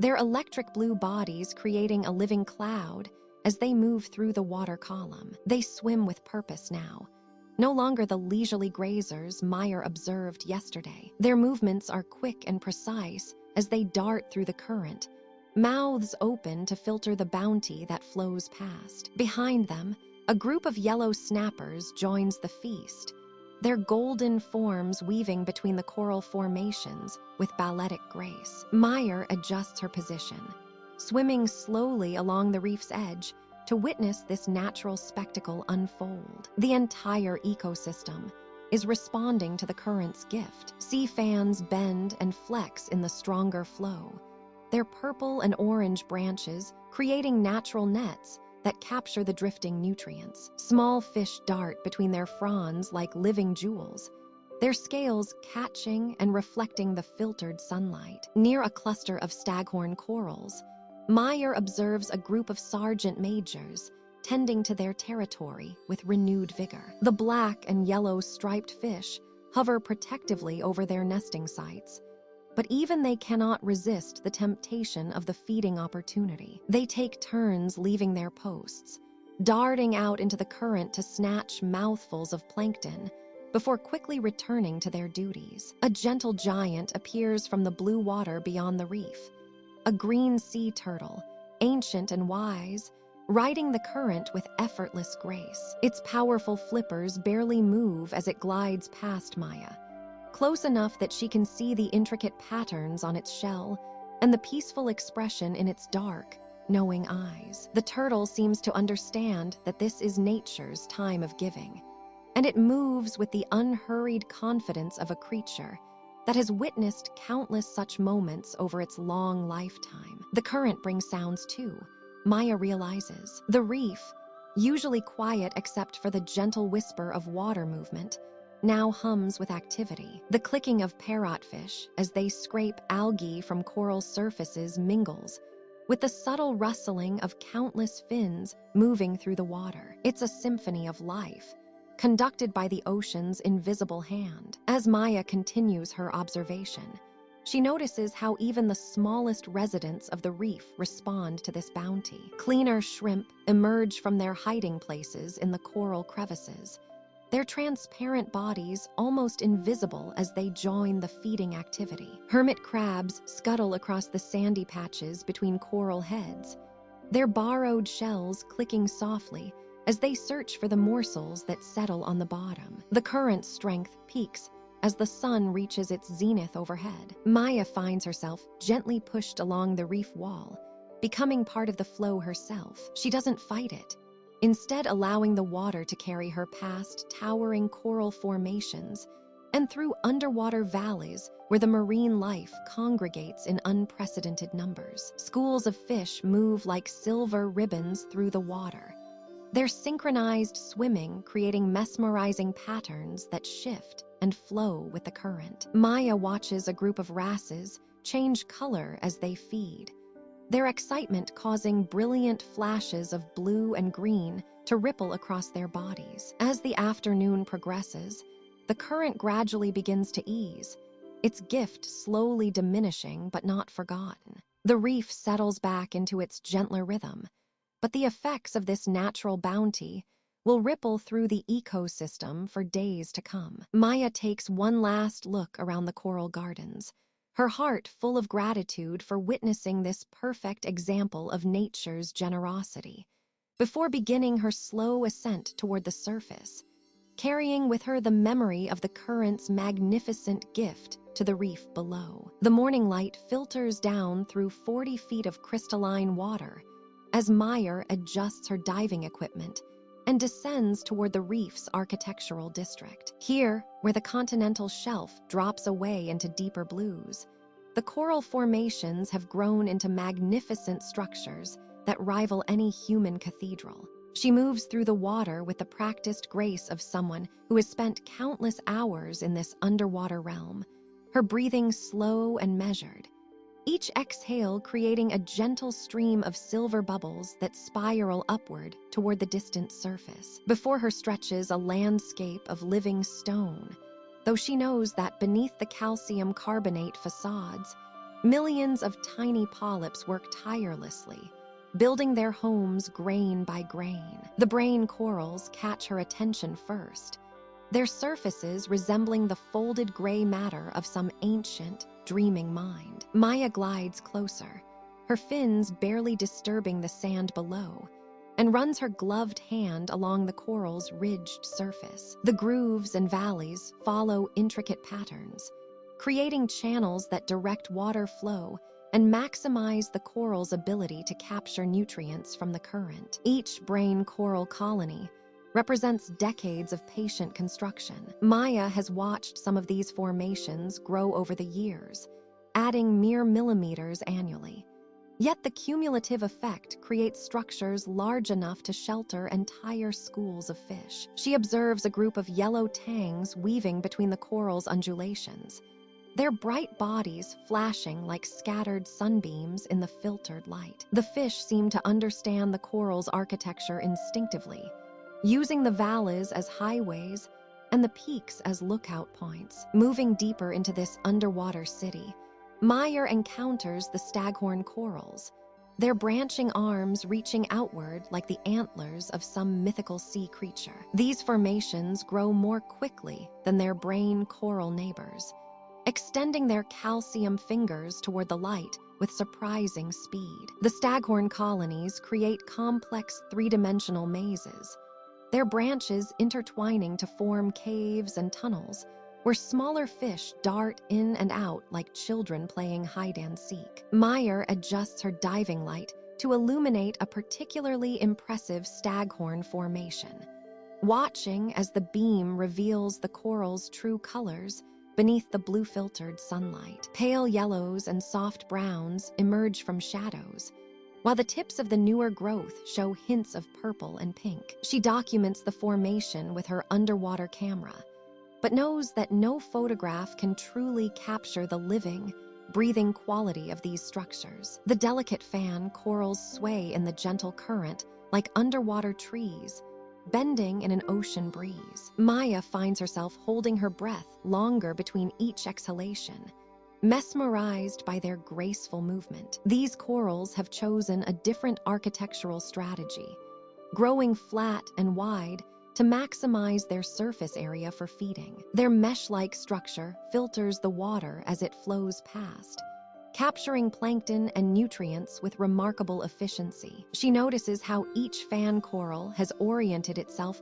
perpendicular to the prevailing current, like solar panels positioning themselves toward the sun. Nature's engineering reveals itself in countless small details: the spacing between branches, the thickness of the mesh, the flexible joints that allow the coral to bend without breaking. Maya has studied these formations for years, yet she still discovers new intricacies with each dive. A school of sergeant majors has made their home within the coral fans, their black and yellow stripes creating a living kaleidoscope as they move through the swaying branches. The fish seem to dance with the coral's rhythm, timing their movements to the ocean's pulse. Maya floats motionless, becoming part of this underwater ballet, her presence accepted by the reef's inhabitants. The diversity of architectural styles continues to amaze her. Plate corals spread like dinner tables, their flat surfaces creating platforms where other marine life can rest and feed. Pillar corals rise like ancient columns,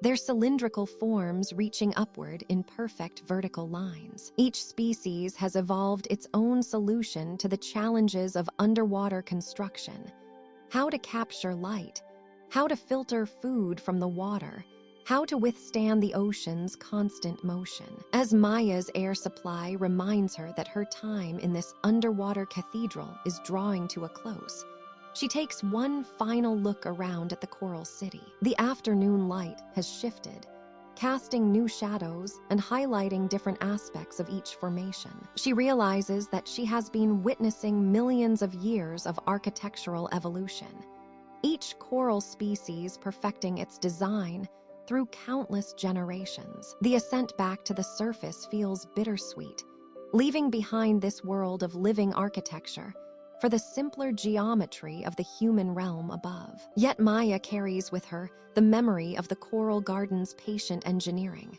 their testament to the power of slow, steady construction, and their reminder that the most beautiful buildings often grow rather than being built. The water grows lighter around her as she rises, but the image of the coral city remains vivid in her mind. a place where nature serves as both architect and builder, creating structures that house entire communities in perfect, sustainable harmony. The morning light filters through the water in gentle columns, casting dancing patterns across the coral garden as Maya descends to her familiar observation post. Today, she carries with her a sense of quiet anticipation, knowing that she will witness one of nature's most beautiful truths: that beneath these waves, cooperation weaves the very fabric of life. She settles onto the sandy bottom beside a magnificent staghorn coral formation, its branches reaching upward like delicate fingers. The reef awakens slowly around her, and Meyer adjusts her breathing to match the rhythm of the gentle current. In this underwater cathedral, she prepares to document the countless partnerships that make this ecosystem thrive. A flash of orange and white catches her eye first. A pair of clownfish emerge from their anemone home,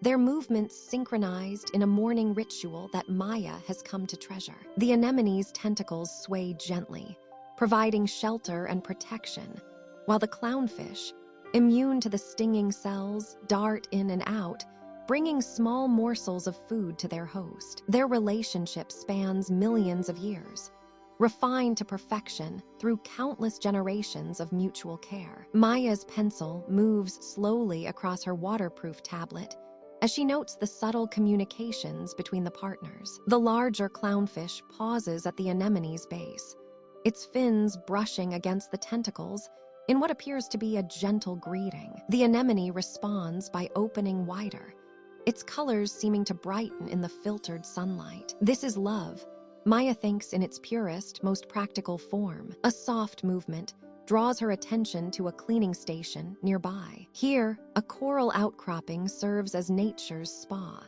where larger fish come to be tended by smaller species in an arrangement that benefits all. A grouper, massive and patient, hovers motionless as tiny cleaner wrasses work along its body. Their bright blue and yellow stripes flash like living jewels as they remove parasites and dead scales with delicate precision. Maya watches, mesmerized, as the grouper opens its mouth wide, allowing the cleaner fish to venture inside. Trust, she writes in her notes, absolute trust. The mighty predator could snap its jaws shut in an instant, yet it remains perfectly still as the little fish work between its teeth, cleaning away debris and harmful bacteria. When their work is complete, the grouper seems to shimmer with renewed vitality, its colors more vibrant, its movements more fluid. A gentle tap on her shoulder comes from an unexpected source. Maya turns to find a green sea turtle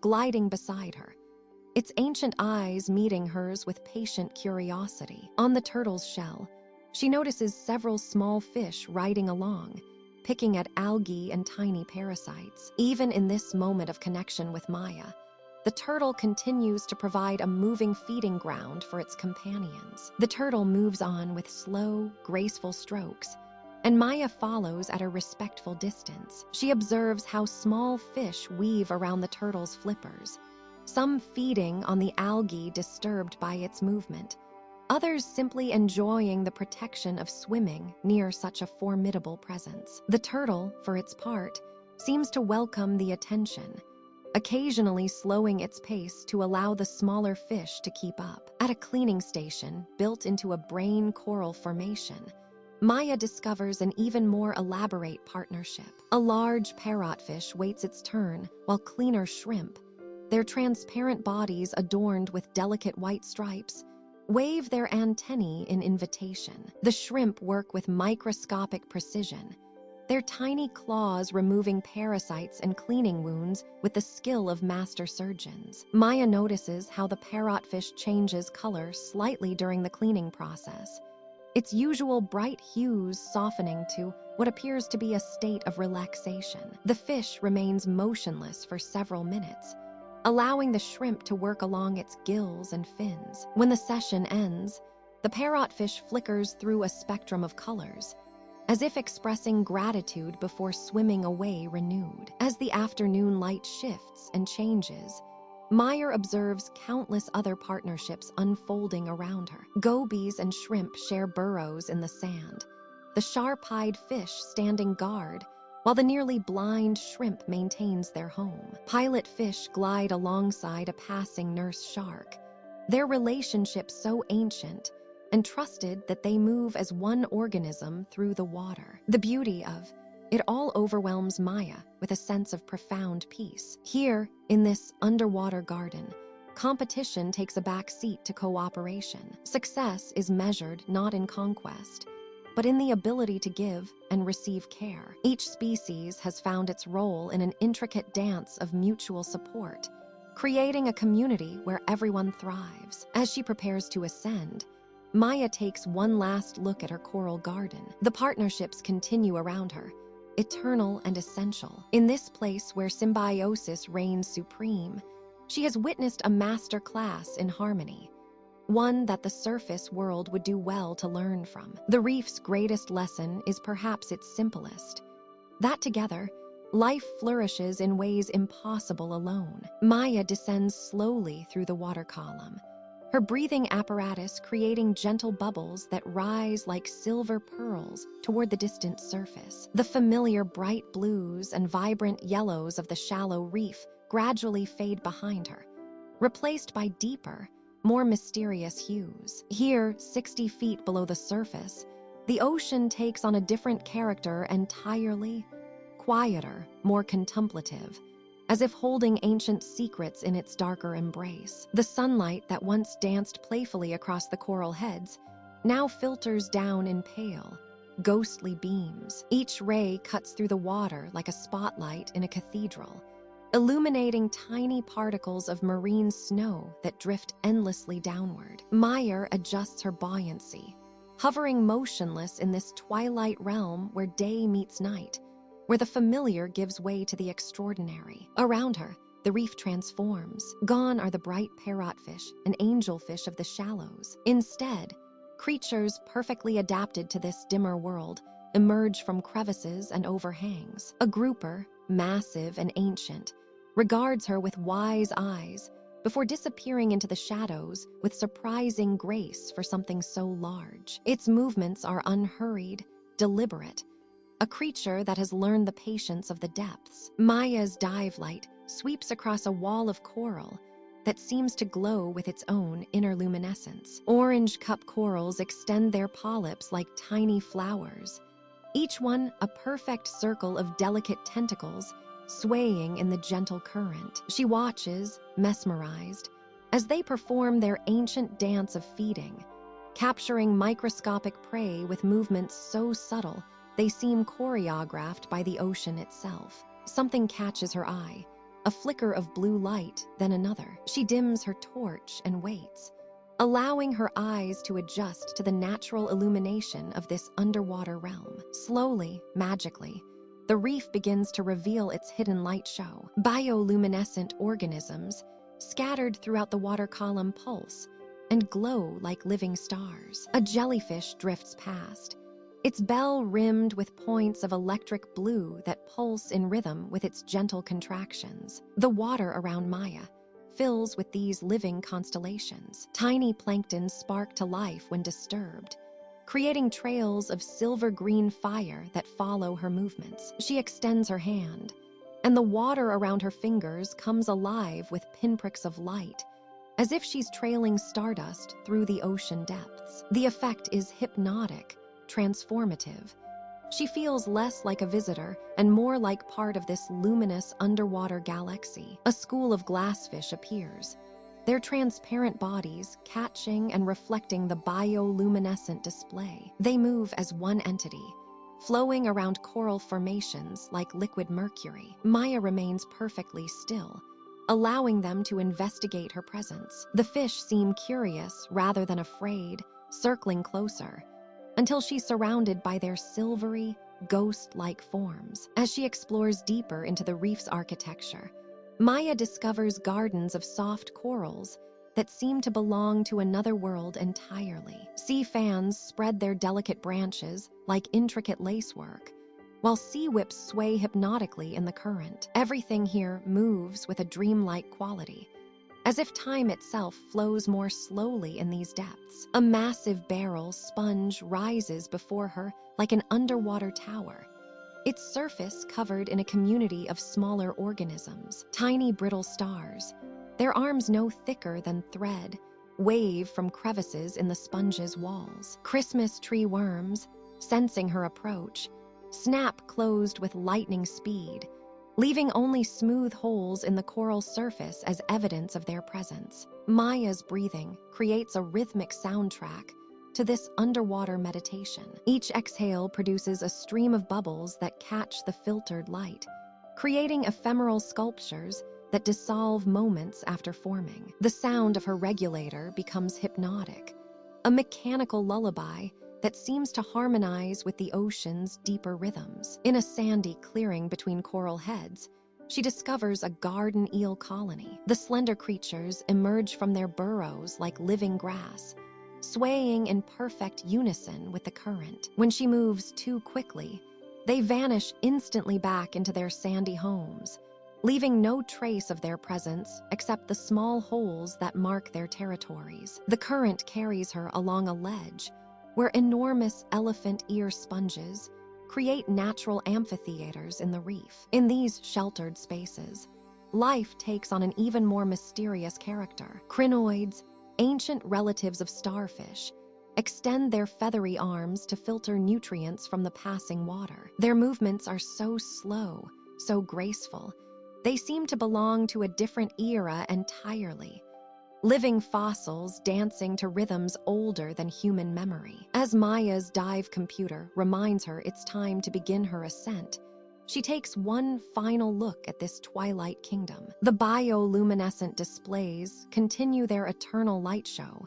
The filter feeders maintain their patient vigil, and the deep reef pulses with its quiet, ancient life. She begins her slow journey back toward the surface, carrying with her the profound peace of these hidden depths, where mystery and beauty exist in perfect, timeless harmony. The morning sun filters through 40 feet of crystalline water, casting dancing patterns across the sandy bottom as Maya glides effortlessly through the warm currents. Her breathing apparatus creates a gentle, rhythmic symphony of bubbles that rise like silver pearls toward the surface. Today marks exactly 6 months since Hurricane Alina swept across this section of reef, and Maya has come to witness something truly extraordinary. Where once jagged coral skeletons stood like broken monuments, new life has begun its quiet resurrection. Maya hovers motionless above what was once a barren patch of rubble, her trained eye catching the subtle signs of regeneration that would be invisible to most observers. Tiny coral polyps, no larger than pinheads, have settled onto the calcium carbonate remains of their ancestors. Each one glows with an ethereal translucence, their tentacles swaying gently in the current like microscopic flowers reaching toward the light. She adjusts her position slightly, the soft whoosh of her fins barely disturbing the water around her. Through her diving mask, Meyer observes a small staghorn coral fragment that has somehow survived the storm's fury. From its base, fresh branches are beginning to emerge, pale green shoots that seem to pulse with quiet determination. The growth is imperceptible in real time, yet Maya knows that beneath this peaceful surface, millions of tiny organisms are working in perfect harmony, building their limestone homes one microscopic layer at a time. A school of juvenile parrotfish drifts past, their bodies shimmering like living rainbows in the filtered sunlight. Maya remembers when this area was devoid of fish, save for the occasional scavenger picking through the debris. Now, as the coral slowly reclaims its territory, the fish are returning. She watches as a young blue tang, barely the size of her thumb, investigates a small coral head that has established itself in a protected crevice. The fish's movements are cautious but curious, testing this new addition to its underwater world. Maya's breathing slows as she becomes one with the rhythm of the reef. The water temperature is a perfect 78 degrees, warm enough to keep her relaxed, yet cool enough to remain alert. She notices how the current carries with it the faintest trace of plankton, microscopic life forms that will eventually become food for the growing coral colonies. Everything here is connected, she reflects, each element playing its part in the reef's grand symphony of regeneration. A gentle nudge against her shoulder draws her attention to a curious green sea turtle, its ancient eyes reflecting a wisdom that spans decades. The turtle moves with unhurried grace, its flippers barely disturbing the water as it glides past the recovering coral formations. Maya has seen this same turtle here before the storm, and its return feels like a blessing, a sign that the reef's healing powers extend beyond mere physical restoration. As she documents the area with her underwater camera, Maya notices something remarkable. The new coral growth isn't random.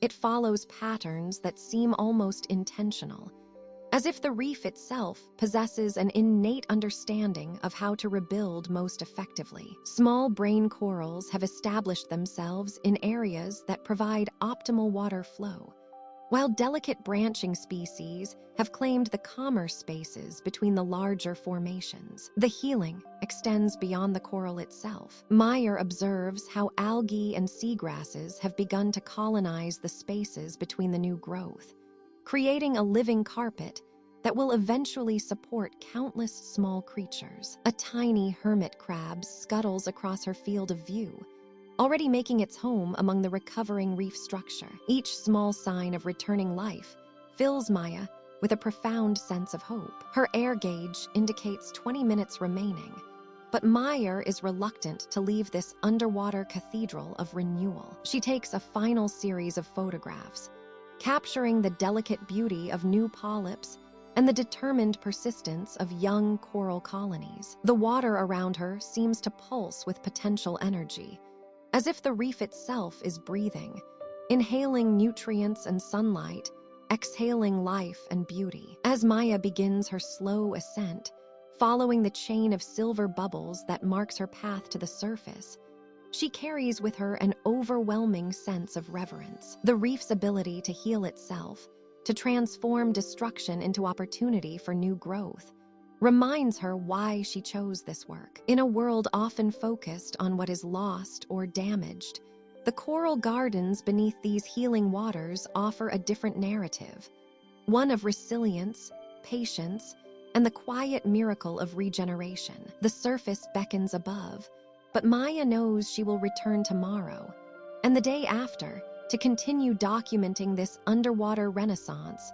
where hope grows as surely as coral reaches toward the light. The water feels different today. Maya has learned to read these subtle signs after months beneath the waves, her body attuned to temperature shifts that most would never notice. The coral gardens stretch endlessly before her, their familiar formations now like old friends greeting her return. 3 degrees cooler than last month, the ocean carries whispers of distant currents, messages from far-off seas that speak of changing seasons even here in the tropics. She drifts above the staghorn corals, watching how their polyps respond to the shifting light. The sun's angle has changed imperceptibly, casting shadows at different times, painting the reef floor in new patterns of gold and azure. Maya's breathing apparatus creates gentle bubbles that rise like silver coins toward the surface, each one catching and scattering the filtered sunlight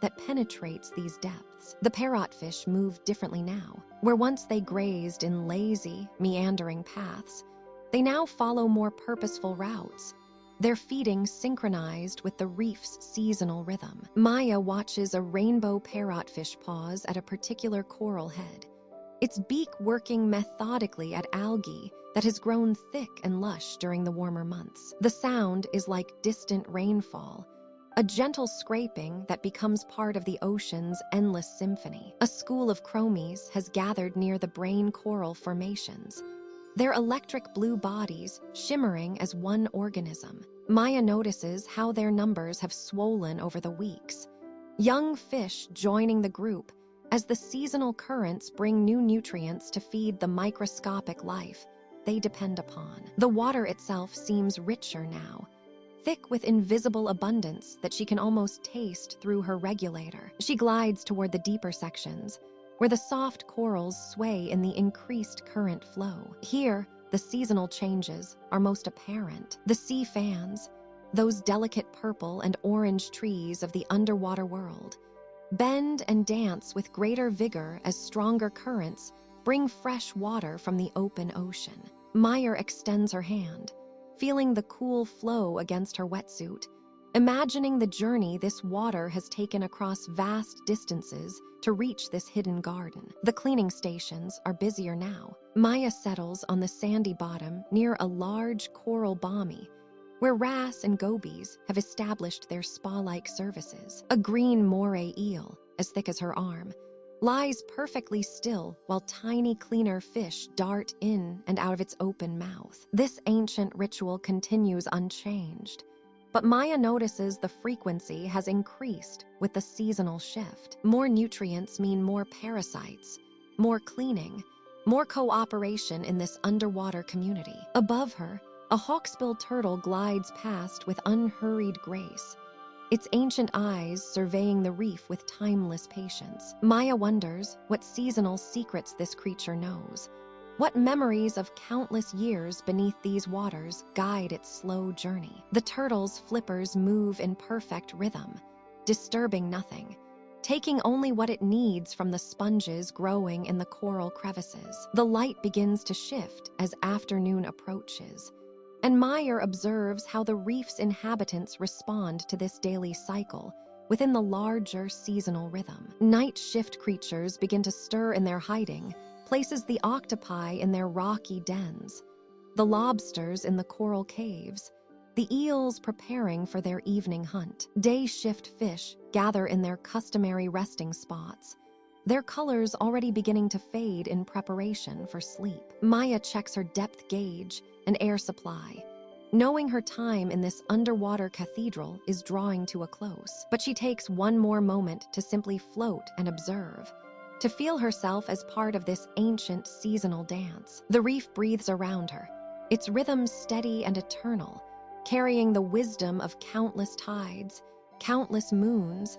countless seasons of growth and rest and renewal. As she begins her slow ascent, Maya reflects on how these months beneath the waves have changed her understanding of time itself. Down here, seasons are subtle things: a degree of temperature, a shift in current, a change in the angle of light. Yet these small variations orchestrate the entire reef's existence, from the tiniest polyp to the largest predator. The surface grows brighter above her, rippling with afternoon light that dances in patterns as old as the ocean itself. Maya rises through the water column like a prayer offered to the sky, carrying with her the reef's seasonal secrets, its patient rhythms, its endless cycle of change within constancy. Tomorrow she will return, as she has every day for months, to witness another page in this underwater story that began long before her arrival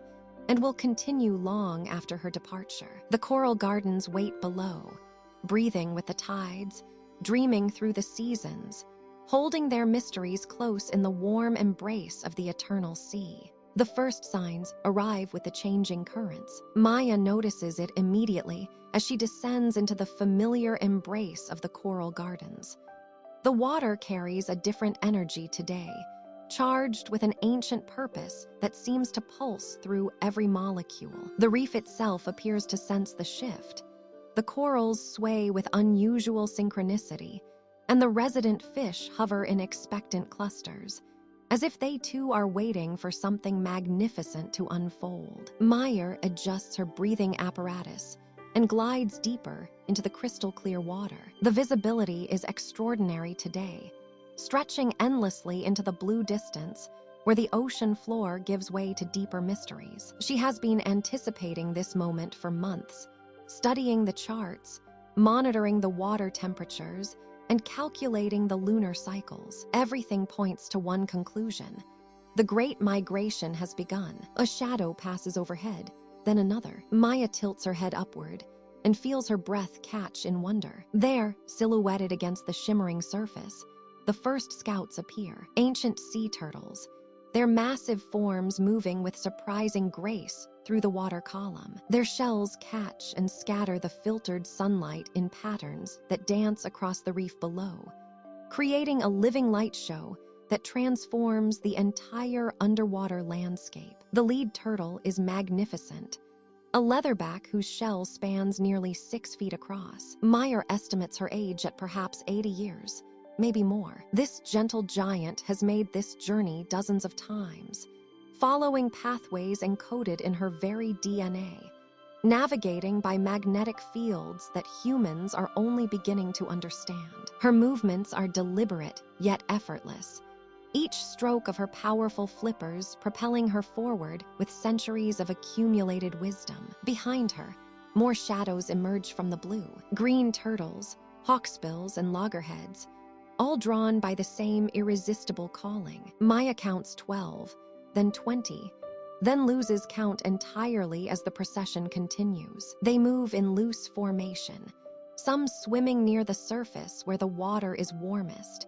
others hugging the reef where familiar landmarks offer reassurance on their epic journey. Maya swims parallel to the group, careful to maintain respectful distance. She has studied these creatures for years, but witnessing the migration never fails to fill her with profound reverence. Each turtle carries within her the memories of countless generations, the knowledge of currents and temperatures, the recognition of coastlines that have remained unchanged for millennia, the instinctive understanding of moon phases and tidal patterns that guide them toward their ancestral nesting beaches. The water around them seems alive with purpose. Schools of pilot fish swim alongside the turtles, their silver bodies flashing like living escorts. Remoras have attached themselves to several of the larger shells, riding effortlessly through the ocean depths. Even the reef fish appear to acknowledge the significance of this passage,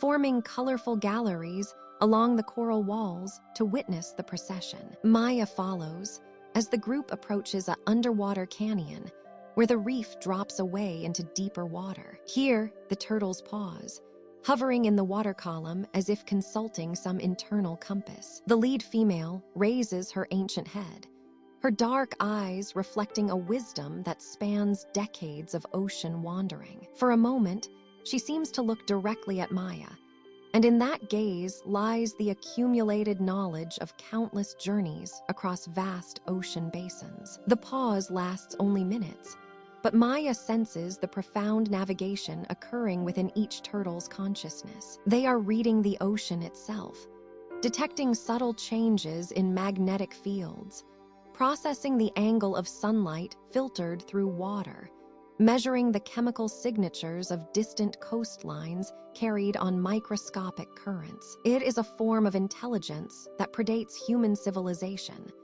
a connection to the planet that remains unbroken despite centuries of environmental change. One by one, the turtles begin to move again. They orient themselves toward the northeast, their course as precise as any modern GPS system. The formation spreads out as they swim, some following the edge of the continental shelf, others taking more direct routes through open water. Maya knows that within days, they will reach the beaches where they themselves were born, where they will dig nests in the warm sand and continue the cycle that has persisted for millions of years. As the last turtle disappears into the blue distance, Maya floats quietly in the water, overwhelmed by what she has witnessed. The reef settles back into its usual rhythm, but something has changed in the quality of the water, in the very essence of this underwater world. The migration continues, as it always has,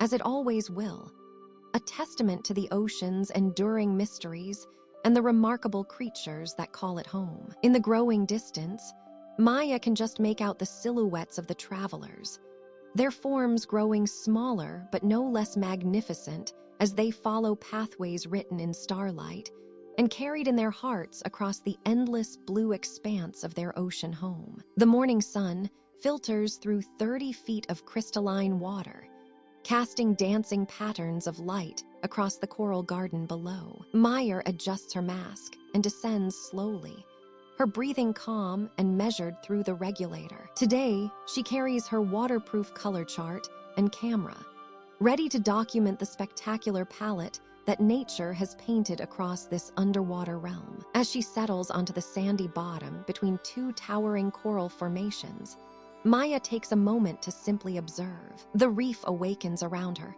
in a symphony of color. Electric blue tangs glide past in perfect formation, their bodies catching the filtered sunlight like living sapphires. Each fish moves with unhurried grace, their fins undulating like silk ribbons in the gentle current. Maya opens her dive slate and begins her methodical documentation. She starts with the brain coral nearby, its surface a maze of valleys and ridges painted in warm honey tones with highlights of pale green. She knows that this coloration isn't merely decorative. The coral's hues come from the millions of algae living within its tissues, tiny partners that help create the energy needed for this magnificent structure to grow. A flash of crimson catches her eye, and Maya turns to see a brilliant red sea fan swaying gently in the current. Its branches spread like delicate lacework, each polyp a tiny flower reaching toward the light. She notes how the red coloration likely evolved to absorb the blue wavelengths that penetrate deepest into the ocean, making the most of the available light at this depth. Moving closer to a section of reef wall, Maya encounters a peacock mantis shrimp tucked into a crevice. Its eyes, compound and alien, regard her with curious intelligence. The creature's body displays an impossible array of colors: emerald greens, brilliant oranges, deep purples, and electric blues, all blending together in patterns that seem almost too vibrant to be real. Maya sketches its appearance, noting how this rainbow serves as both a warning to potential threats and a signal to potential mates. As she drifts along the reef face, Maya observes how color serves as nature's secret language. A yellow and black butterfly fish displays its bold stripes as it feeds on coral polyps, the bright pattern making it easily recognizable to others of its kind, while also confusing predators about which end is the head and which is the tail. Near a cleaning station, Maya watches a magnificent grouper hang motionless in the water. Its mottled brown and tan coloration allows it to blend seamlessly with the coral behind it, becoming nearly invisible until it moves. She documents how this camouflage serves the patient hunter, helping it ambush smaller fish while remaining hidden from larger predators. The water around Maya shimmers with suspended particles that catch and scatter the sunlight, creating an ethereal atmosphere of blue and silver. She notes how even the water itself contributes to the reef's color palette, acting as a natural filter that transforms white sunlight into this dreamy azure world. A school of sergeant majors drifts by, their bodies displaying bold vertical stripes of black and yellow. Maya observes how their colors become more intense as they interact with each other, a visual conversation conducted in hues and brightness. The males, she notes, show particularly vivid coloration as they tend their algae gardens, their bright yellows and deep blues advertising their readiness to defend their territories. Swimming toward a coral garden dominated by staghorn formations, Maya encounters a parrotfish methodically grazing on algae-covered coral. Its body displays a masterpiece of turquoise,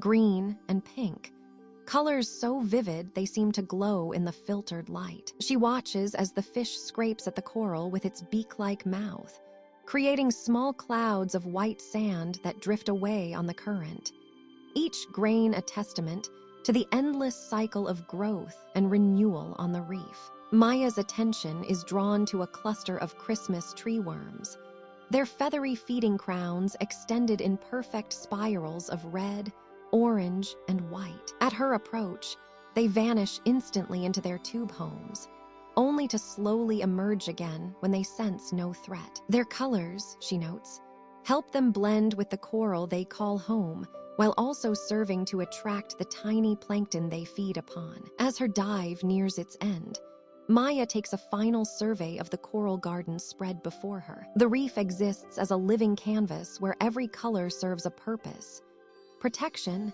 attraction, communication, or camouflage. She understands that she's witnessing millions of years of evolution, painted in light and hue, each shade perfectly adapted to life in this underwater paradise. Rising slowly toward the surface, Maya feels grateful for another day spent in this world of color beneath the waves, where nature's artistry continues its eternal, peaceful display. The morning sun filters through 20 feet of crystal-clear water, casting dancing patterns of light across the coral gardens. Maya adjusts her diving mask and checks her underwater tablet one final time before beginning her descent. Today is different.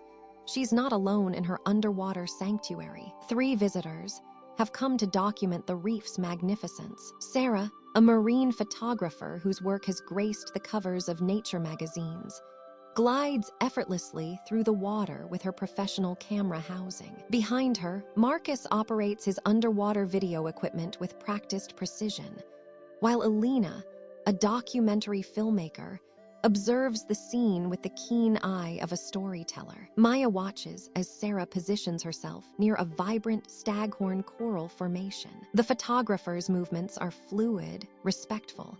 She understands that in this underwater world, she is merely a guest. Sarah waits patiently as a school of electric blue tangs weaves through the coral branches, her camera ready but not intrusive. Maya admires this approach, the way Sarah allows the reef's natural rhythms to guide her work rather than forcing moments to happen. Swimming closer, Maya taps gently on her tank to get Sarah's attention. Through a series of graceful hand signals, she points toward a nearby coral head where a family of clownfish has made their home. The orange and white striped fish dart playfully among the sea anemone's swaying tentacles, their movements creating a living dance of color and motion. Sarah's eyes light up behind her mask as she positions herself for the shot, understanding immediately the gift Maya has shared. The coral itself tells a story of resilience. The anemone's tentacles sway in the gentle current, their tips glowing with an almost ethereal light. The clownfish move with complete trust through this forest of stinging arms, protected by their special coating that allows them to live where other fish cannot survive. Sarah captures this ancient partnership, her camera clicking silently in its waterproof housing. Marcus floats nearby, his video camera documenting the larger scene. Maya swims into his frame, her movements deliberate and graceful as she demonstrates how to approach the reef without disturbing its delicate inhabitants. She shows him how to read the subtle signs, the way fish behavior changes when they feel threatened, how certain corals close their polyps when approached too quickly. These are lessons learned through countless hours spent in this underwater world. Elena follows at a respectful distance, her filmmaker's eye cataloging not just the beauty, but the story. She watches how Maya moves through this space like a guardian,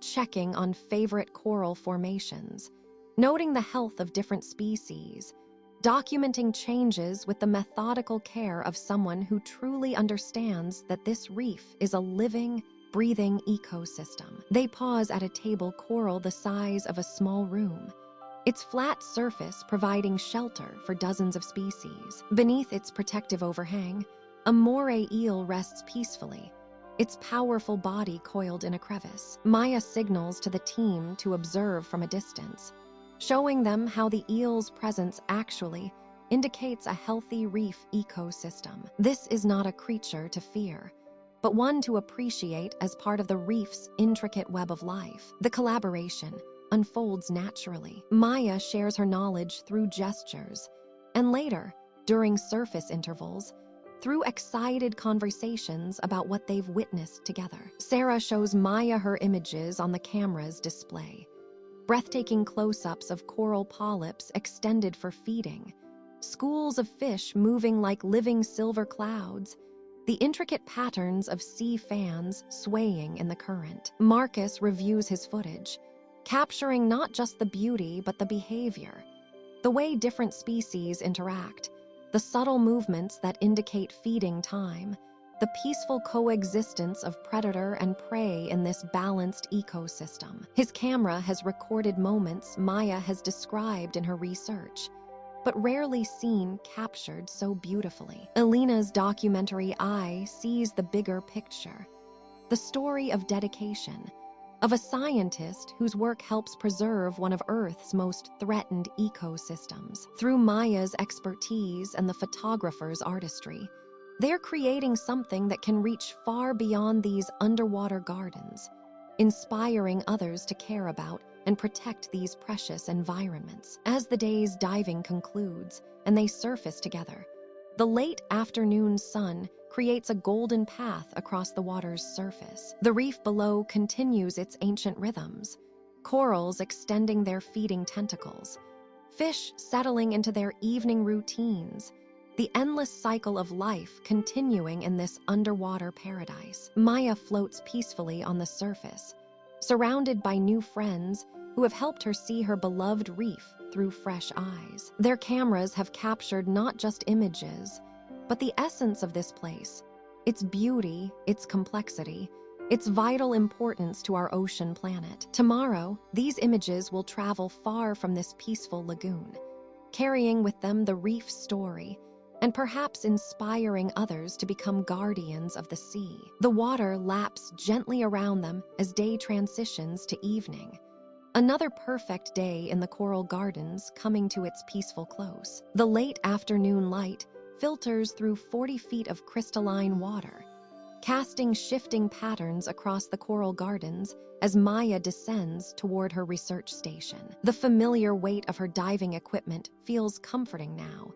Like a second skin she's grown accustomed to after months beneath these waves. The water temperature is warmer today, carrying with it subtle changes that speak of the approaching season. Maya's practiced eye immediately notices the differences. The reef seems to hum with a quiet anticipation, as if every creature within its embrace can sense the atmospheric shifts occurring far above the surface. The barometric pressure has been dropping steadily for days, and the ocean's inhabitants respond to these changes with an ancient wisdom that never fails to amaze her. She glides slowly past a towering brain coral formation, its surface dotted with tiny polyps that sway gently in the current. Normally, the small reef fish would be scattered throughout its crevices, but today they cluster more tightly together. Schools of blue tangs move as single entities, their synchronized movements creating flowing ribbons of electric blue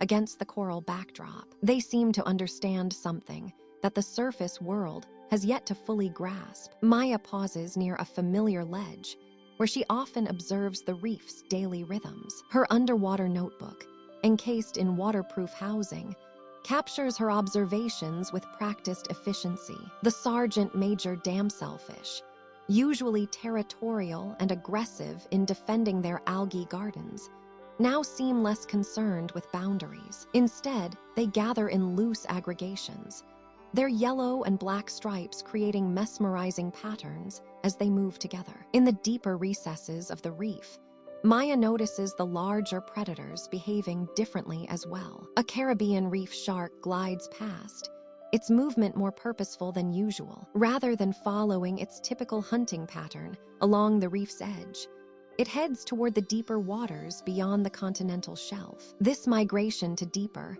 more stable waters is one of nature's most reliable storm preparations, a behavior passed down through countless generations. The water itself tells a story. Maya can feel subtle changes in the current patterns, the way water masses shift and reorganize themselves in response to the atmospheric disturbances brewing far above. The normal, gentle circulation around the reef has taken on a different rhythm, more complex and layered, as if the ocean is already beginning to redistribute its energy in preparation for what's to come. She descends further, her fins barely disturbing the sand, as she approaches a section of the reef known for its diverse invertebrate life. Here, the preparations are even more evident. Hermit crabs scurry about with unusual urgency, some abandoning their homes for shells better suited to weather turbulent conditions. Their tiny legs work tirelessly as they sort through available options, an underwater real estate market driven by survival instincts. The sponges and soft corals seem to sense the changes too. Some species have begun to retract their feeding structures, drawing their delicate tissues closer to their protective bases. It's as if the entire reef is slowly tucking itself in, preparing for the powerful forces that storm season brings to these waters. Maya's breathing remains slow and steady, her exhalations creating gentle streams of bubbles that rise toward the distant surface. Each breath connects her to the rhythm of this underwater world, where time moves differently and preparation happens gradually, instinctively. She watches a group of parrotfish, normally bold grazers on the coral surfaces, as they seek out deeper crevices and overhangs. Their usual feeding grounds will soon become too turbulent, and they know to find shelter before the storms arrive. The light begins to change as clouds gather above the surface, filtering the sunlight into softer, more diffused patterns. Maya can see schools of smaller fish, wrasses, chromies, and juvenile angelfish, moving toward the protective embrace of larger coral formations. They seek out the intricate spaces within staghorn and elkhorn corals, natural shelters that have provided refuge for countless generations of reef inhabitants. As her dive nears its end, Maya takes a moment to simply float and observe. The reef around her pulses with quiet preparation, every creature following ancient protocols for survival. There's a beauty in this collective wisdom, in the way an entire ecosystem can sense and respond to changes that haven't yet fully manifested. The storm season approaches not with chaos, but with a gradual, graceful reorganization of life beneath the waves. Maya begins her slow ascent, carrying with her the day's observations and a deeper appreciation for the reef's remarkable ability to adapt and prepare. Tomorrow, she knows, the preparations will continue, each species playing its part in the grand choreography of survival that unfolds here in the coral gardens, where life persists through every season the ocean brings. The research station creaks gently as another wave rolls overhead, its weight pressing down through 40 feet of churning water. Maya sits in the observation bubble, surrounded by reinforced glass that offers a crystalline window into the storm-transformed world below. The reef stretches out before her, no longer the sun-dappled paradise of calm days, but something altogether more mysterious, a kingdom wrapped in shadows and dancing currents. Above, the tropical storm churns the surface into a frothy cauldron of white and green. But here in the depths, the chaos transforms into something almost balletic. Shafts of filtered light pierce the murky water in brief, ethereal beams, illuminating particles that swirl like underwater snow. The familiar coral formations take on new shapes in this half-light, their colors muted to soft grays and blues, their edges softened by the storm's veil. Maya adjusts her monitoring equipment, the gentle hum of the instruments a comforting counterpoint to the muffled roar above. Through her headset, she can hear the reef's own version of storm music, the deep, rhythmic groaning of coral structures as they flex with the surge, the whispered rush of sand cascading down canyon walls, the distant percussion of waves against the reef's outer edge. The fish have all but vanished into their secret refuges, where yesterday's schools of yellow tangs painted bright streaks across the coral landscape. Now, there are only empty spaces filled with swirling sediment. But Maya knows better than to think the reef has gone dormant. Life continues here, just hidden, tucked away in thousands of tiny sanctuaries carved into the coral's living architecture. She spots movement in a familiar staghorn coral formation, the slightest flutter of fins belonging to a sergeant major damselfish. The little fish has wedged itself deep into the coral's protective embrace, its usual territorial swagger replaced by patient stillness. Only its gills move steadily, filtering oxygen from the turbulent water. Nearby, a moray eel has retreated so far back into its cave that only the tip of its snout is visible, like a shy smile peeking from the shadows. The storm surge brings gifts from deeper waters. Strange jellies drift past the observation window, translucent bells pulsing with their own inner rhythm, trailing gossamer tentacles that catch the filtered light. Maya has seen these creatures before, but only rarely. Visitors from the ocean's middle depths who usually remain far from the reef's bright shallows. The storm has brought them up, temporary migrants in this underwater tempest. A larger shadow moves beyond the reef's edge, and Maya leans forward, adjusting the external lights. The beam catches the graceful form of a reef shark, gliding effortlessly through the churning water. Unlike the smaller fish, the shark seems almost to welcome the storm's energy, its powerful tail cutting clean lines through the chaos. It moves with the confidence of a creature built for all of the ocean's moods, equally at home in calm lagoons and stormy depths. The coral polyps themselves have closed tight, their tentacles withdrawn into their calcium carbonate homes. The reef's surface appears smooth and dormant, but Maya knows that inside each tiny chamber, life continues its patient work. They filter nutrients from the storm-stirred water, capturing microscopic meals stirred up from the deeper sediments. In their own quiet way, they're making the most of this temporary abundance. As if responding to some unseen signal, a school of silver snappers materializes from a coral canyon, their bodies flashing like scattered coins in the murky light. They move as one organism, twisting and turning through the water column with fluid precision. For a moment, they hang suspended in the observation station's lights, a living constellation against the storm-darkened reef, before disappearing as quickly as they came. The water gradually begins to clear as Maya watches, the storm's fury slowly exhausting itself above. Particles settle like dust after a whirlwind, and the first tentative rays of clearer light begin to penetrate the depths. She can feel the change in the water's movement, the violent surge giving way to gentler rhythms. Slowly, cautiously, the reef begins to emerge from its storm shelter. A parrotfish ventures from its hiding place, its bright colors muted but unmistakable in the improving visibility. A cleaner wrasse darts between the coral branches, already resuming its endless work. The sergeant major damselfish pushes forward in its coral refuge, testing the water with careful fin movements. Maya records her final observations as the storm passes overhead, noting how quickly the ecosystem begins its return to normal rhythms. The reef has weathered another tempest, its creatures emerging like sleepy residents after a long night's rest. In a few hours, the surface will calm to mirror brightness once again, and the coral gardens will resume their sun-kissed splendor. But for now, in these quiet moments between storm and calm, the reef holds a different kind of beauty, mysterious, resilient,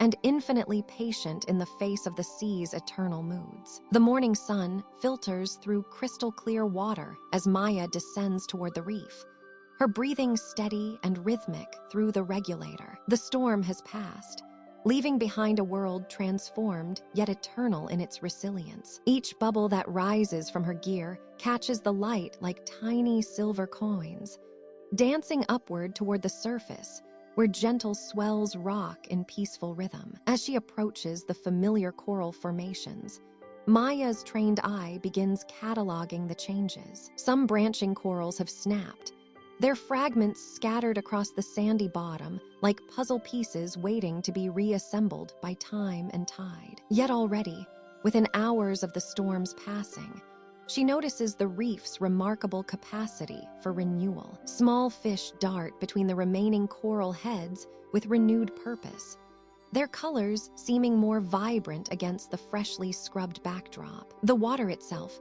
tells a story of cleansing and rebirth. Where yesterday's churning currents carried debris and sediment, today's gentle flow brings clarity that extends Maya's vision far into the blue distance. She adjusts her underwater camera, preparing to document this chapter of recovery, each photograph a testament to the ocean's endless cycle of destruction and creation. A school of yellow tangs moves past like a living curtain of sunshine, their synchronized swimming patterns already restored to the graceful choreography that defines healthy reef life. Maya watches them navigate around a piece of staghorn coral that now rests in a new position, creating an unexpected archway that the fish seem to appreciate as much as any human observer might. The storm's nutrients have awakened the reef's appetite. Polyps that retreated during the turbulence now extend their tentacles in greater numbers, creating a carpet of gentle movement across the coral surfaces. Meyer observes how the microscopic dance of feeding has intensified, as if the entire ecosystem understands this moment of abundance and seeks to make the most of nature's unexpected gift. Near the base of a massive brain coral, she discovers something wonderful. New growth, barely visible but unmistakably present, emerges from areas where the storm's force created fresh surfaces. The coral's ability to heal and expand reveals itself in these tender beginnings, translucent and fragile as morning light, yet carrying within them the potential for decades of future growth. A green sea turtle glides past with ancient grace, its shell bearing the subtle scars of many storms survived. The turtle pauses at a cleaning station, where small wrasse fish wait patiently to resume their symbiotic duties. Maya watches this timeless ritual, understanding that such partnerships represent the reef's deepest wisdom, that survival comes not through resistance, but through adaptation and cooperation. The sandy channels between coral heads show evidence of the storm's power, carved into new patterns that create fresh pathways for water flow. Garden eels peer cautiously from their burrows, their snake-like bodies swaying in the current as they test the safety of this post-storm world. One by one, they emerge further from their sandy homes, reassured by the return of familiar rhythms. Maya's dive computer shows she has been underwater for nearly an hour, yet time feels suspended in this peaceful realm. She documents a small coral fragment that has found new purchase on a rocky outcrop, its polyps already beginning the slow work of attachment and growth. In this single fragment, she sees the reef's entire philosophy written in living tissue: patience,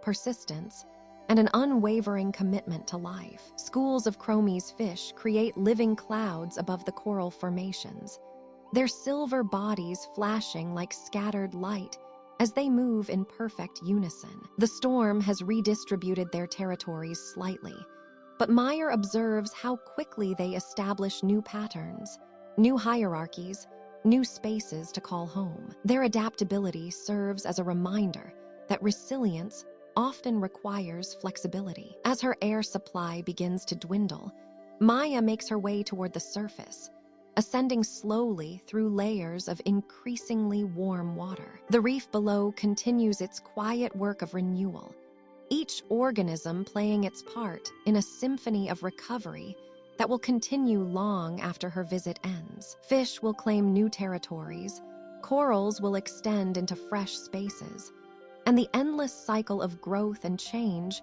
will weave new patterns into the reef's ancient tapestry. Breaking the surface, Maya floats quietly for a moment, allowing the gentle waves to rock her as she processes what she has witnessed. The storm, for all its apparent destruction, has revealed itself as another thread in the reef's complex story, not an ending, but a chapter of transformation that strengthens the whole. Above her, seabirds call softly in the distance, their voices carrying across water that sparkles with renewed life beneath its peaceful surface. The morning light filters through the crystal-clear water with an almost ethereal quality, casting dancing patterns across the sandy bottom where yesterday there was only churned sediment. Meyer adjusts her diving mask and descends slowly, her movements deliberate and reverent, like entering a cathedral after restoration. The storm that swept through 3 days ago has left its mark,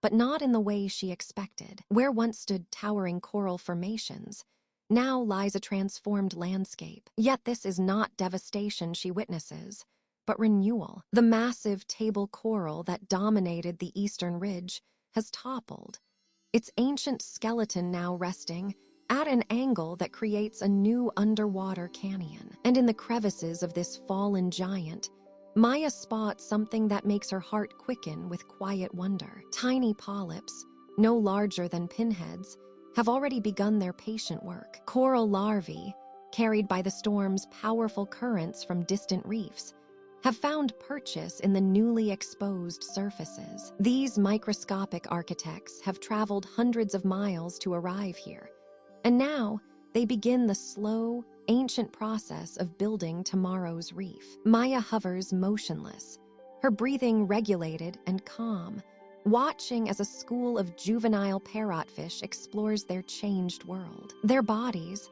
still translucent with youth, catch the filtered sunlight like living jewels. They move with the cautious curiosity of children in a new playground, testing each shadow, investigating every crevice that the storm has carved into the seascape. The water carries the faint sound of settling sand, a whisper-soft percussion that speaks of ongoing transformation. Maya photographs each discovery with methodical patience, her underwater camera capturing not just images, but moments of becoming. A young angelfish, its stripes still forming, peers out from beneath a piece of brain coral that has rolled into a perfect shelter. In 6 months, this same fish will patrol these waters as a confident adult. But for now, it embodies the tentative hope of new beginnings. The storm cleared away the old growth that had blocked sunlight from reaching the reef's lower levels. Now, in these newly illuminated spaces, Meyer observes the first signs of photosynthetic awakening. Zooxanthellae, the microscopic algae that live within coral tissues, pulse with renewed energy as sunlight penetrates deeper than it has in decades. The symbiosis between coral and algae, one of nature's most elegant partnerships, begins anew in these storm-carved spaces. A gentle current carries Meyer along what was once a narrow channel, but is now a wide boulevard of sand and broken coral. She notices how the storm's reshaping has created new water flow patterns. The current moves more slowly here, creating eddies and calm zones where larval creatures can settle and establish themselves. It's as if the storm was an underwater gardener, pruning and replanting with the wisdom of millions of years. In a depression that yesterday was solid coral, Maya discovers a small community already taking shape. Delicate sea fans sway in the gentle current, their purple and orange branches creating a miniature forest. Between their roots, small gobies dart in and out, their movements quick but not frantic. They seem to understand, in their instinctual way, that this is a place of safety, a nursery created by chaos but sustained by order. The afternoon light shifts as Maya continues her survey, creating cathedral rays that pierce the blue-green water. She pauses beside a cluster of newly settled hard corals, each no larger than a button mushroom, yet carrying within their simple forms the blueprint for structures that could outlast civilizations. Their colors are subtle now, pale greens and pinks that will deepen and intensify as they mature. Maya's breathing creates a steady rhythm of silver bubbles that rise like prayers toward the surface. Each breath marks another moment in the reef's patient recovery, another heartbeat in the slow pulse of marine renewal. She watches a juvenile damselfish, its body the size of a thumbnail, claim territory among the storm debris with the fierce determination of its kind. The day's observations fill her waterproof notebook with sketches and measurements, population counts of settling juveniles, notes on water clarity improvements, observations of changed current patterns. But beyond the scientific data lies something harder to quantify: the sense of witnessing resurrection, of being present at the moment when destruction transforms into opportunity. As Maya begins her slow ascent toward the surface, she carries with her the image of new growth pushing through broken coral, of young life claiming space in the storm's aftermath. The reef teaches its eternal lesson: that endings are beginnings, that clearing away makes room for emergence, and that nature's greatest artistry often follows its most dramatic disruptions. Above her, the surface shimmers like a mirror reflecting not just light, but the promise of tomorrow's reef, built on today's quiet courage to begin again. The morning light filters through 40 feet of crystal-clear water, painting the sandy bottom in shifting patterns of gold and azure. Maya adjusts her breathing apparatus and glides deeper into the heart of the reef, where time moves differently than it does on land. Here, in the ancient quarter of the Coral Gardens, centuries unfold in slow motion. Before her rises a massive brain coral, its convoluted surface stretching nearly 6 feet across. The intricate ridges and valleys of its calcium carbonate skeleton tell a story that began before Maya was born,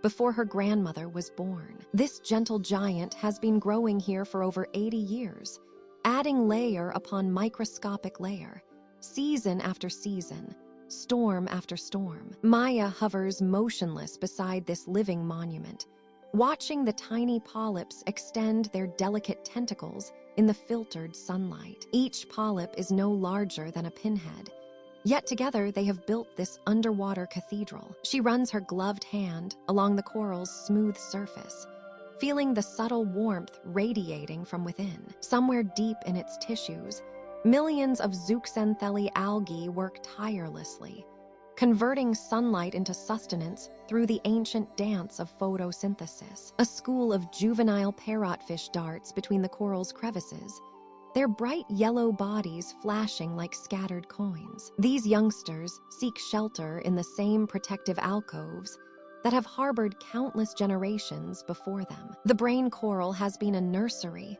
a fortress, a feeding ground, and a meeting place for decades of marine life. Meyer imagines the thousands of fish that have called this coral home, the countless eggs that have been laid in its protective embrace, the endless cycle of birth and growth and renewal that continues even now. Nearby, an enormous sea fan sways in the gentle current, its purple branches spread wide like an underwater tree. This graceful creature has been filtering nutrients from the passing water for nearly a century, growing with infinite patience toward the light. Maya counts the intricate network of branches, each one a pathway for the colonial organisms that make up this living sculpture. The sea fan moves with a rhythm older than memory, bending and flexing with the tides, as it has for generations. A green moray eel peers out from a cave beneath the sea fan's base,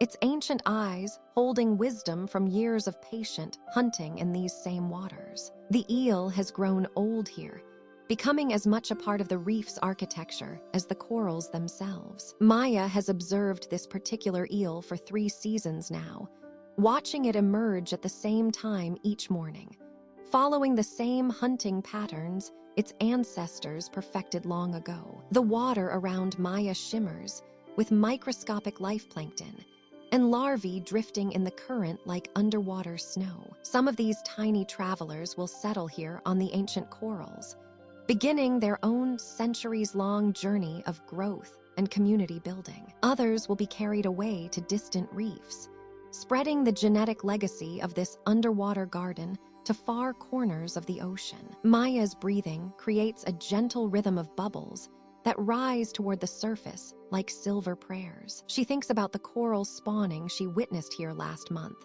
when these ancient colonies released millions of eggs and sperm into the water in a synchronized celebration of life. The timing was perfect, triggered by water temperature and lunar cycles, just as it has been for countless years. Some of those tiny larvae have already settled nearby, beginning the slow process of building tomorrow's reef. A hawksbill turtle glides past, its shell worn smooth by decades of ocean travel. The turtle pauses to graze on algae growing on the brain coral's surface, participating in the same cleaning ritual that keeps the reef healthy. This symbiotic relationship has endured for millennia.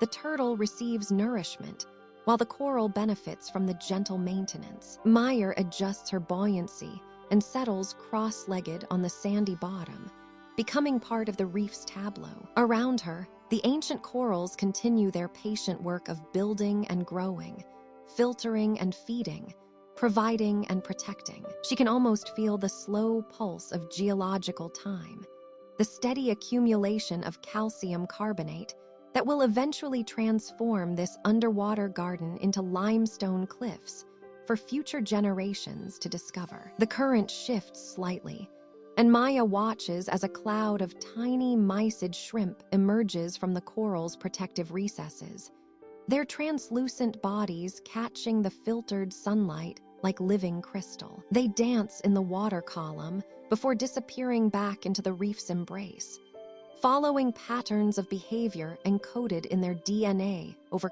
countless generations. As Maya prepares to surface, she takes one last look at these ancient guardians of the reef. Tomorrow she will return, and they will be here, growing imperceptibly, hosting new generations of marine life, continuing the endless story of the coral gardens. In their patient presence, she finds a deep comfort, the knowledge that some things endure, that life finds a way to persist and flourish even in the vastness of the ocean. The ancient ones keep their silent vigil, measuring time not in days or years, but in the slow accumulation of dreams made manifest in calcium and light. Dr. Maya Chen adjusts the fine focus on her underwater microscope, the gentle current swaying her body like a cradle beneath the waves. 20 feet below the surface, suspended in the crystalline waters above the reef, she has created a floating laboratory where the invisible world reveals its secrets. The morning sun filters down through the water column,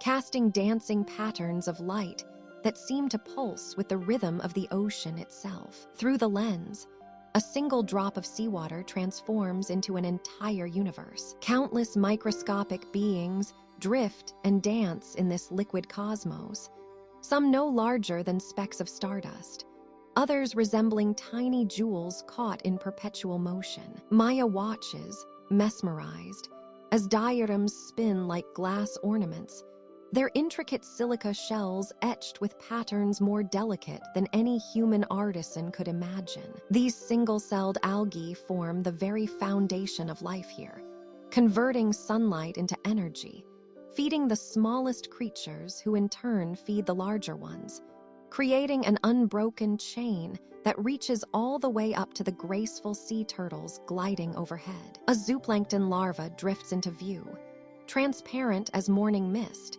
its tiny appendages moving in slow, hypnotic waves. Maya adjusts her breathing, allowing her movements to match the gentle rhythm of the water around her. Each exhale releases a stream of silver bubbles that rise toward the surface like prayers ascending to the heavens. The specialized equipment responds to her slightest touch, magnifying this hidden world where drama and beauty unfold on a scale invisible to the naked eye. Switching her focus to a fragment of coral tissue, Maya enters an even more intimate realm. Here, within the coral's translucent flesh, millions of zooxanthellae, microscopic algae, live in perfect harmony with their host. These tiny golden-brown spheres pulse and flow within the coral's cells like living amber, each one a miniature factory converting carbon dioxide and sunlight into the sugars that feed the entire coral colony. The relationship is ancient,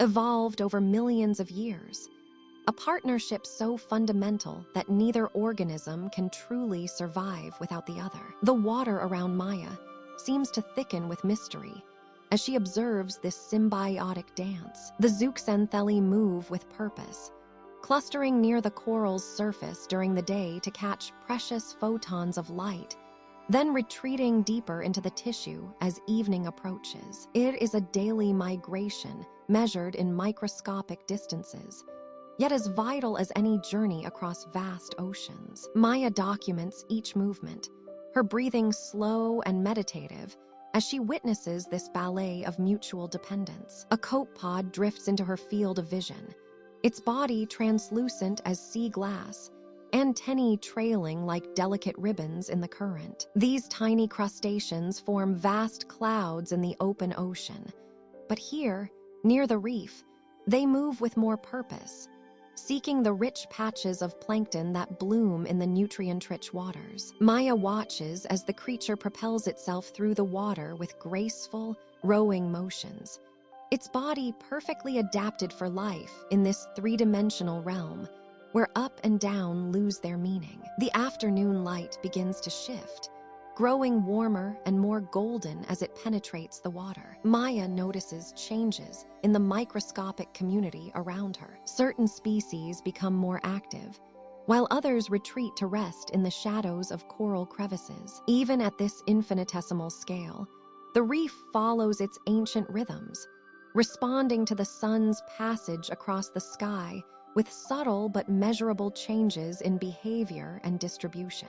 As Maya continues her observations, she discovers bacterial filaments creating intricate networks between coral polyps, forming communication pathways that allow the colony to share resources and information. These microscopic highways pulse with chemical signals, coordinating the coral's response to changes in temperature, light, and water chemistry. The discovery fills Maya with wonder.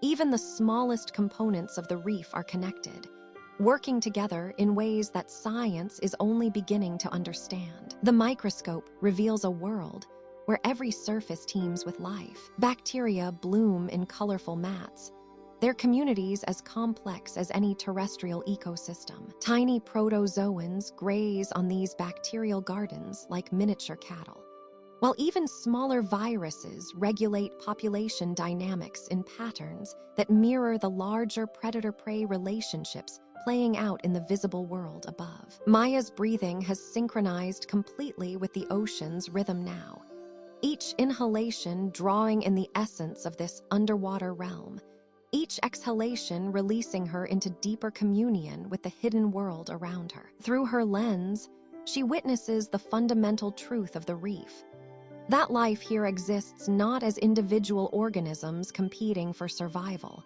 but as an interconnected web of relationships, dependencies, and mutual support that extends from the microscopic to the magnificent. As the golden afternoon light begins to fade, casting the underwater world in softer, dreamier hues, Maya carefully packs away her equipment, her mind still filled with visions of the invisible dancers that waltz eternally in every drop of ocean water. The waters surrounding the coral gardens hold a gentle warmth this evening, as Dr. Maya Chen descends into the familiar embrace of her underwater research site. 12 months have passed since she first arrived at this magnificent reef system, and tonight marks a moment of profound completion and renewal. The coral gardens stretch before her in the golden hour light, filtering down through 30 feet of crystal clear water, and everything feels exactly as it should be. Maya adjusts her diving equipment with practiced ease, her movements slow and deliberate. As she approaches the research station she has come to know as well as her own laboratory, the familiar landmarks guide her way. The massive brain coral formation that serves as her northern marker, the graceful sea fans swaying in the gentle current, and the ancient staghorn coral colonies that have become like old friends over these many months of observation. As she settles into position near her primary study site, Maya feels the profound satisfaction that comes with witnessing the completion of a full natural cycle. The reef around her buzzes with quiet activity, a symphony of small movements and gentle currents that speaks to the incredible vitality of this underwater ecosystem. Schools of tiny reef fish move like living clouds through the coral branches, their scales catching and reflecting the late afternoon sunlight in tiny flashes of silver and gold. Tonight is special. Maya's research data has indicated that conditions are perfect for another coral spawning event. The same miraculous phenomenon that first drew her to marine biology years ago. Water temperature, lunar cycles, and seasonal patterns have all aligned once again, creating the ideal environment for the corals to release their genetic material into the surrounding waters. Maya checks her underwater camera equipment and settles herself comfortably against a sandy slope, where she can observe the entire coral garden spread out before her like an underwater meadow. The anticipation builds slowly, naturally, without urgency or stress. This is nature's rhythm, and she has learned to match her pace to its ancient, unhurried timing. As the sun begins its descent toward the horizon above, the quality of light beneath the waves shifts to something even more magical. The water takes on a golden green hue, and the coral polyps begin to show the subtle signs Maya has learned to recognize over her year of dedicated observation. The tiny animals extend slightly from their calcium carbonate homes, their tentacles moving with increasing activity as they sense the perfect moment approaching. Maya watches as the first coral colony begins its spawning. Pink and orange bundles drift upward from the staghorn coral, like underwater snow falling in reverse. The sight never fails to fill her with wonder. Millions of years of evolution have led to this precise moment, this perfect choreography of reproduction that ensures the reef's continuation into the future. More colonies join the spawning event, each species contributing its own unique colors and timing to the underwater ballet. Brain corals release clouds of white and cream-colored bundles, while the massive table corals add their own pink and purple contributions to the growing celebration of life. The water column fills with this gentle blizzard of genetic material, creating a scene of such beauty that Maya finds herself holding her breath in reverence. Through her diving mask, Maya observes the incredible precision of this natural process. Each coral species has evolved to spawn at slightly different times, preventing hybridization while maximizing the chances of successful fertilization. The timing is so exact,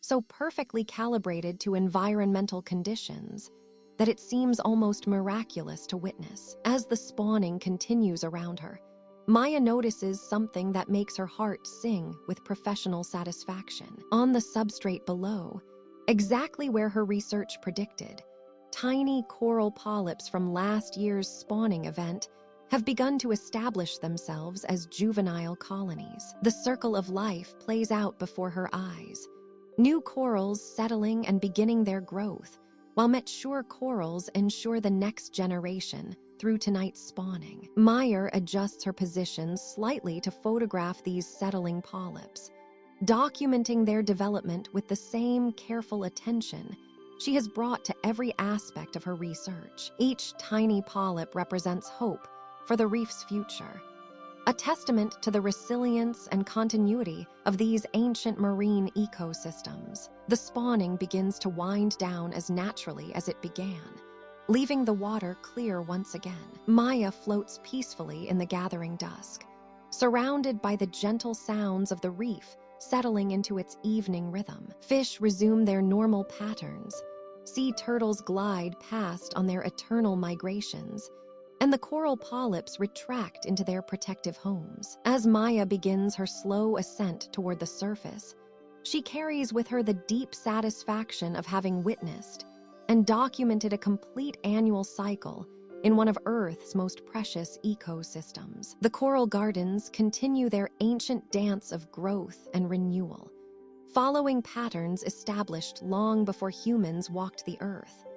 Patterns that will continue long into the future under the watchful care of researchers like Maya, who dedicate their lives to understanding and protecting these underwater treasures. The morning sun filters through the clear waters above Maya's research station, casting dancing patterns of light across the sandy bottom where she waits. Today marks a special milestone in her year beneath the waves, the arrival of 3 graduate students who will spend the next month learning from her extensive observations of the coral gardens. Maya adjusts her diving gear one final time as she sees the familiar silhouettes of the university boat anchored above. Through her underwater communicator, she hears the excited chatter of young voices preparing for their descent. She remembers her own first research dive years ago, that breathtaking moment when the underwater world revealed its secrets for the first time. The first student, Sarah,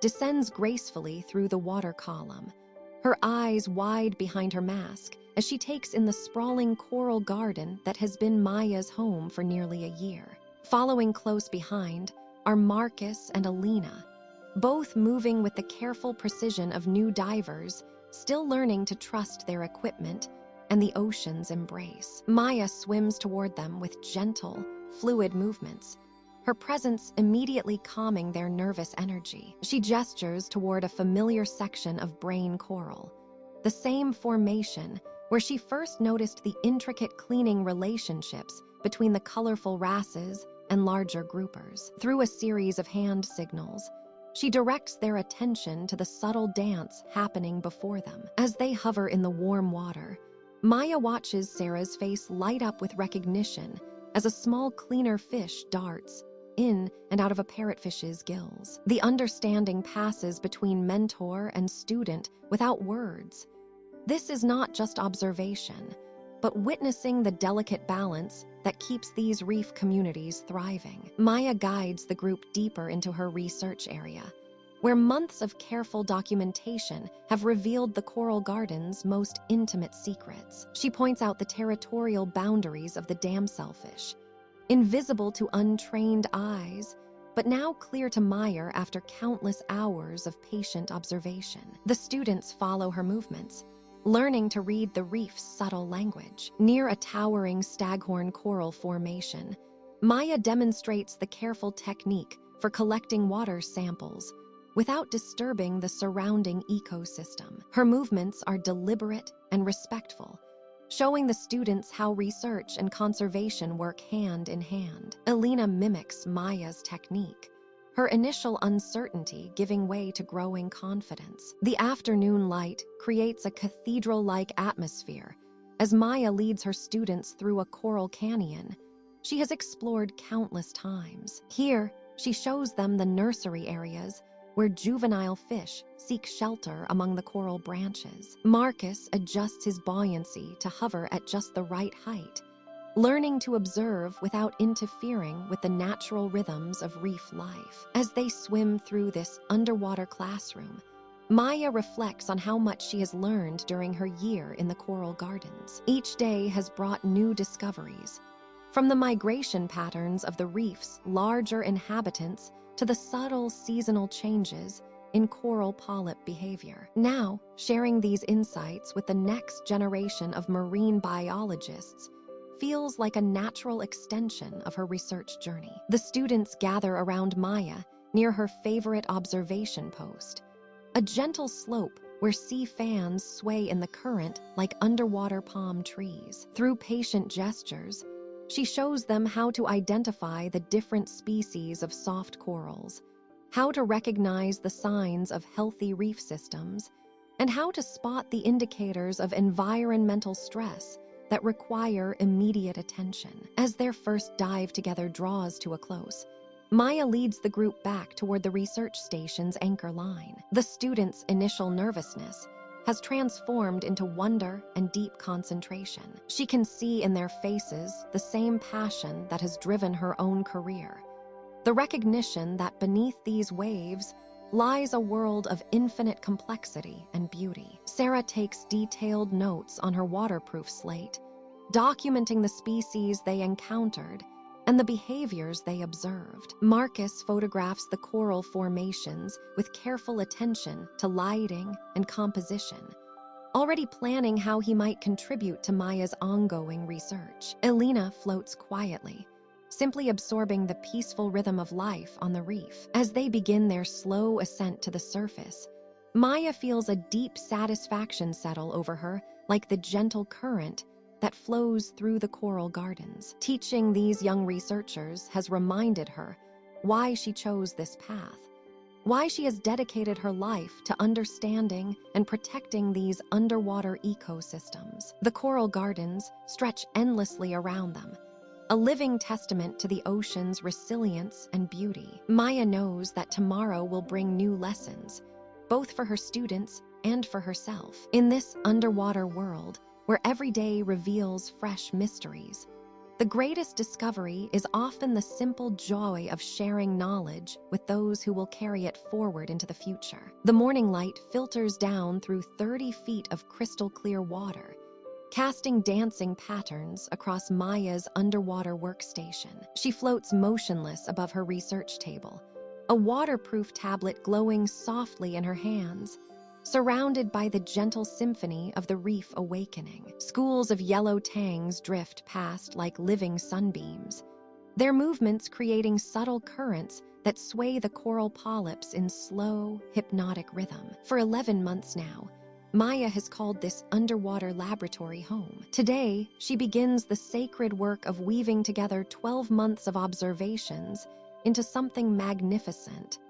A living map that captures not just the geography of this coral garden, but its very soul. Her fingers move slowly across the tablet's surface, each touch deliberate and reverent, as she begins to layer her discoveries into a tapestry of scientific understanding. The first map emerges in soft blues and greens, the foundation layer showing the reef's architecture. Here, the massive brain coral formations that serve as apartment buildings for countless fish families. There, the delicate branching staghorns that create highways for the smaller creatures to navigate safely through their underwater world. Each coral head is marked not just by its location, but by its personality, the way it catches the current, the shadows it creates, the particular community of fish that call it home. A curious parrotfish hovers nearby, watching as Maya works. She's grown to recognize this individual over the months,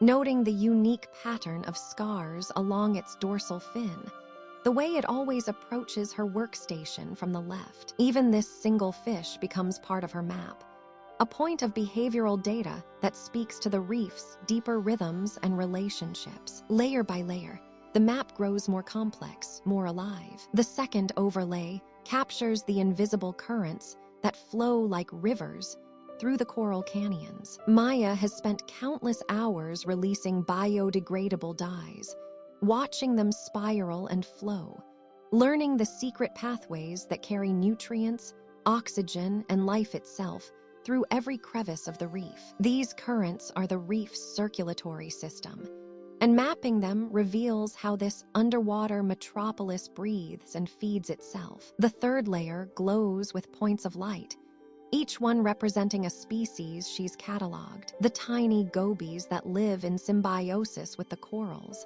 cleaning parasites in exchange for shelter. The majestic groupers that patrol the outer edges like gentle guardians. The countless invertebrates that most divers never notice.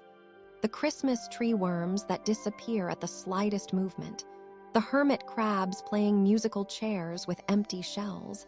The sea stars that move so slowly their journeys can only be measured over days and weeks. As Meyer adds each data point, memories flood back with crystal clarity. The morning she first spotted the juvenile octopus learning to hunt among the sea grass. The afternoon, when a passing pod of dolphins investigated her research equipment with playful curiosity. The evening when she watched a green sea turtle, ancient and wise, methodically graze on algae while smaller fish cleaned its shell. Each memory becomes a coordinate, a note in the vast symphony of reef life that her maps are learning to sing. The fourth overlay captures the reef's calendar, the seasonal rhythms that pulse through this underwater world like a heartbeat, the spawning events that turn the water milky with new life, the migration patterns of the larger fish that follow invisible schedules written in water temperature and moon phases, the subtle color changes in the corals themselves As they respond to the shifting light of the seasons, Maya pauses in her work, allowing herself to simply float and observe. A school of blue tangs moves past like a living cloud, their synchronized swimming creating mesmerizing patterns in the dappled sunlight. She watches them navigate effortlessly around the coral formations, following routes that her maps are only now beginning to understand. They are reading signals invisible to her human senses. Chemical trails, electrical fields, the subtle pressure changes that speak of predators or prey, safety or danger. Her final layer is perhaps the most important: the connections, lines of relationship that link every organism to every other, creating a web of interdependence so complex and beautiful that it takes her breath away even after all these months of study. The cleaner fish stations, where larger fish queue patiently for grooming. The symbiotic relationships between anemones and clownfish. The way the behavior of one species ripples out to affect dozens of others in an endless chain of cause and effect. As the sun reaches its zenith overhead, casting the reef in the bright, even light that photographers dream of, Maya saves her work and floats back to survey her underwater kingdom one more time. Her maps are more than scientific documents. They are love letters to this place, detailed portraits of a world that exists in perfect balance, ancient rhythms undisturbed by the chaos of the surface world above. Tomorrow, she will begin the journey back to dry land, carrying with her not just data and observations, but a year's worth of memories written in salt water and starlight. Tonight, she will sleep one more time to the gentle lullaby of the reef, surrounded by friends who speak in colors instead of words. The afternoon sun filters through 30 feet of crystalline water, casting a familiar golden net across the coral gardens below. Maya descends slowly, her breathing steady and meditative through the regulator, each exhale creating a gentle cascade of silver bubbles that dance toward the surface. This is her 120th dive at this same site, and yet the anticipation of seeing old friends never fades. As she settles into the rhythm of neutral buoyancy,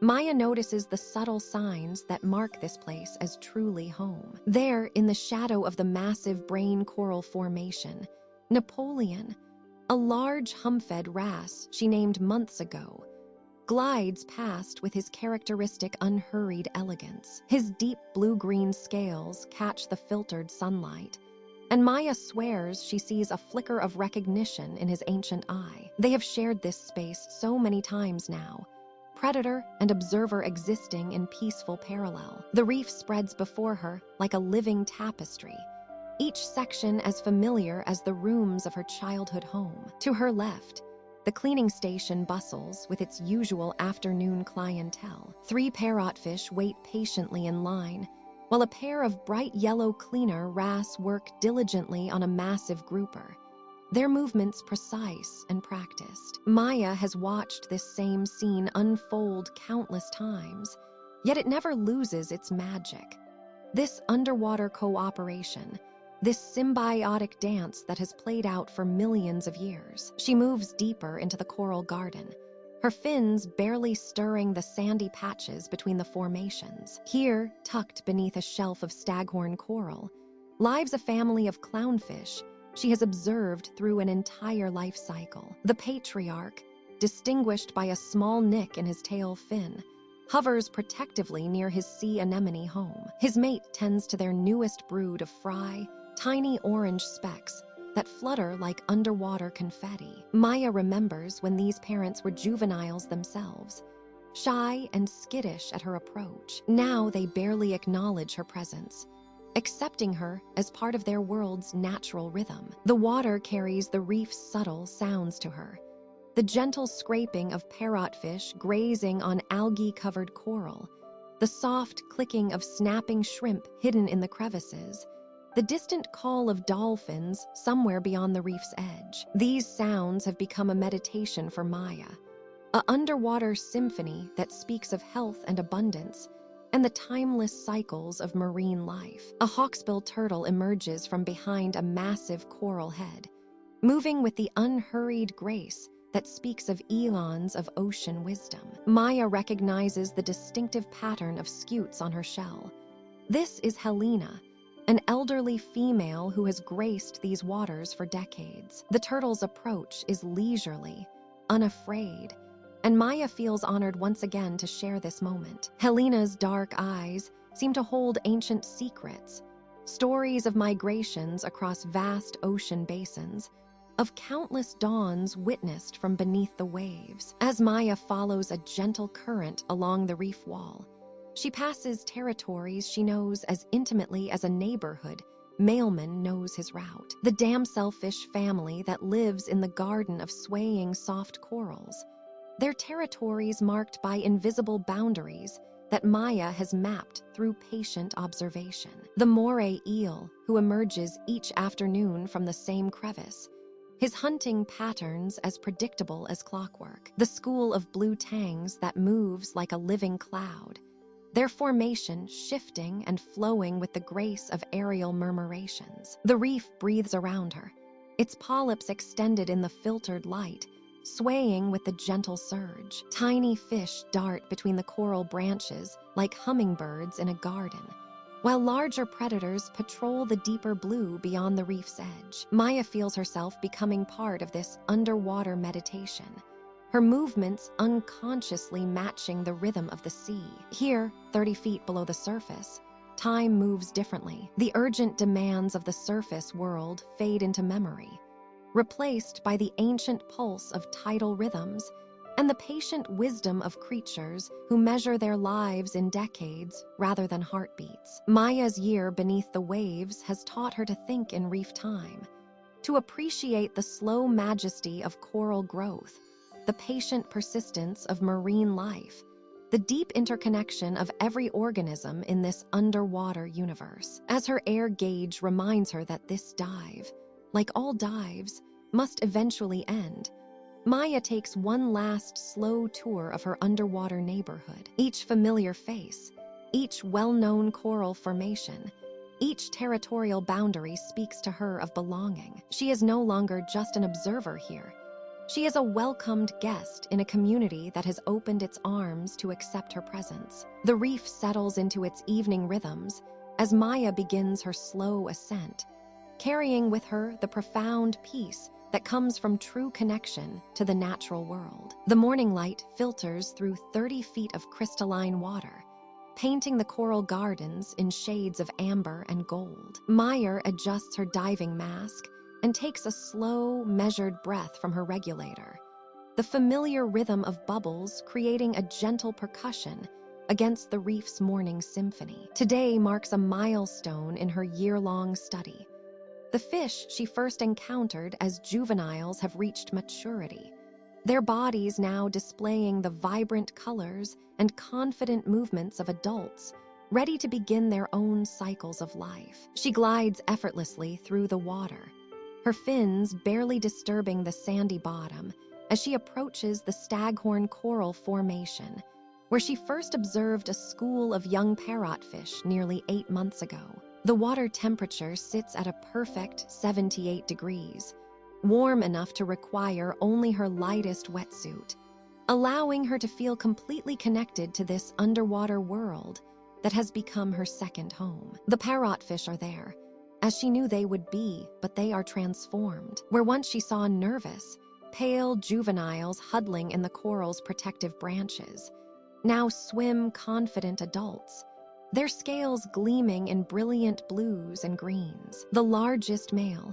easily recognizable by the distinctive scar above his left gill from a childhood encounter with a sea urchin, has developed the characteristic bulbous forehead that marks him as the group's new leader. His movements are deliberate, authoritative, as he guides his school through their morning feeding ritual. Maya watches, mesmerized, as the fish scrape algae from the coral surfaces with their specialized teeth, creating tiny clouds of sand that drift lazily in the current. This process, she knows, is essential to the reef's health.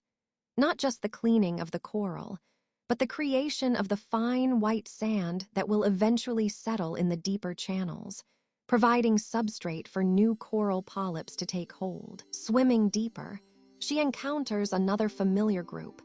The angelfish that once barely measured 2 inches now span nearly 6, their bodies adorned with the intricate patterns of full maturity. A particularly striking individual, its black and white stripes now bold and defined, approaches Maya with none of the skittishness she remembers from their first meetings. The fish circles her slowly, curiously, as if recognizing her as the quiet observer who has witnessed its transformation from vulnerable juvenile to breeding adult. In the distance, Maya spots movement near the brain coral heads that dominate this section of the reef. A pair of butterfly fish, 2 individuals she has been tracking since they were barely visible against the coral polyps, now swim in perfect synchronization, their movements speaking of the deep bond that will soon lead to spawning. Their yellow bodies, once translucent and fragile,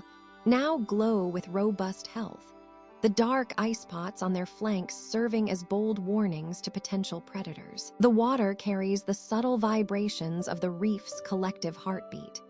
The gentle scraping of parrotfish teeth, the soft whoosh of water through sea fans, the barely perceptible clicks and pops of crustaceans moving through crevices. Maya has learned to interpret these sounds, understanding them as the reef's way of communicating its well-being. Today, the symphony speaks of abundance, of cycles completing and beginning anew. She photographs the mature fish methodically, documenting their size, coloration, and behavior patterns. Her underwater camera captures not just their physical development, but their integration into the reef's complex social structure. The young angelfish now occupies a cleaning station that was once dominated by an older individual, while the parrotfish school has expanded its territory to include coral heads previously unexplored in their juvenile years. As Maya moves through the coral gardens,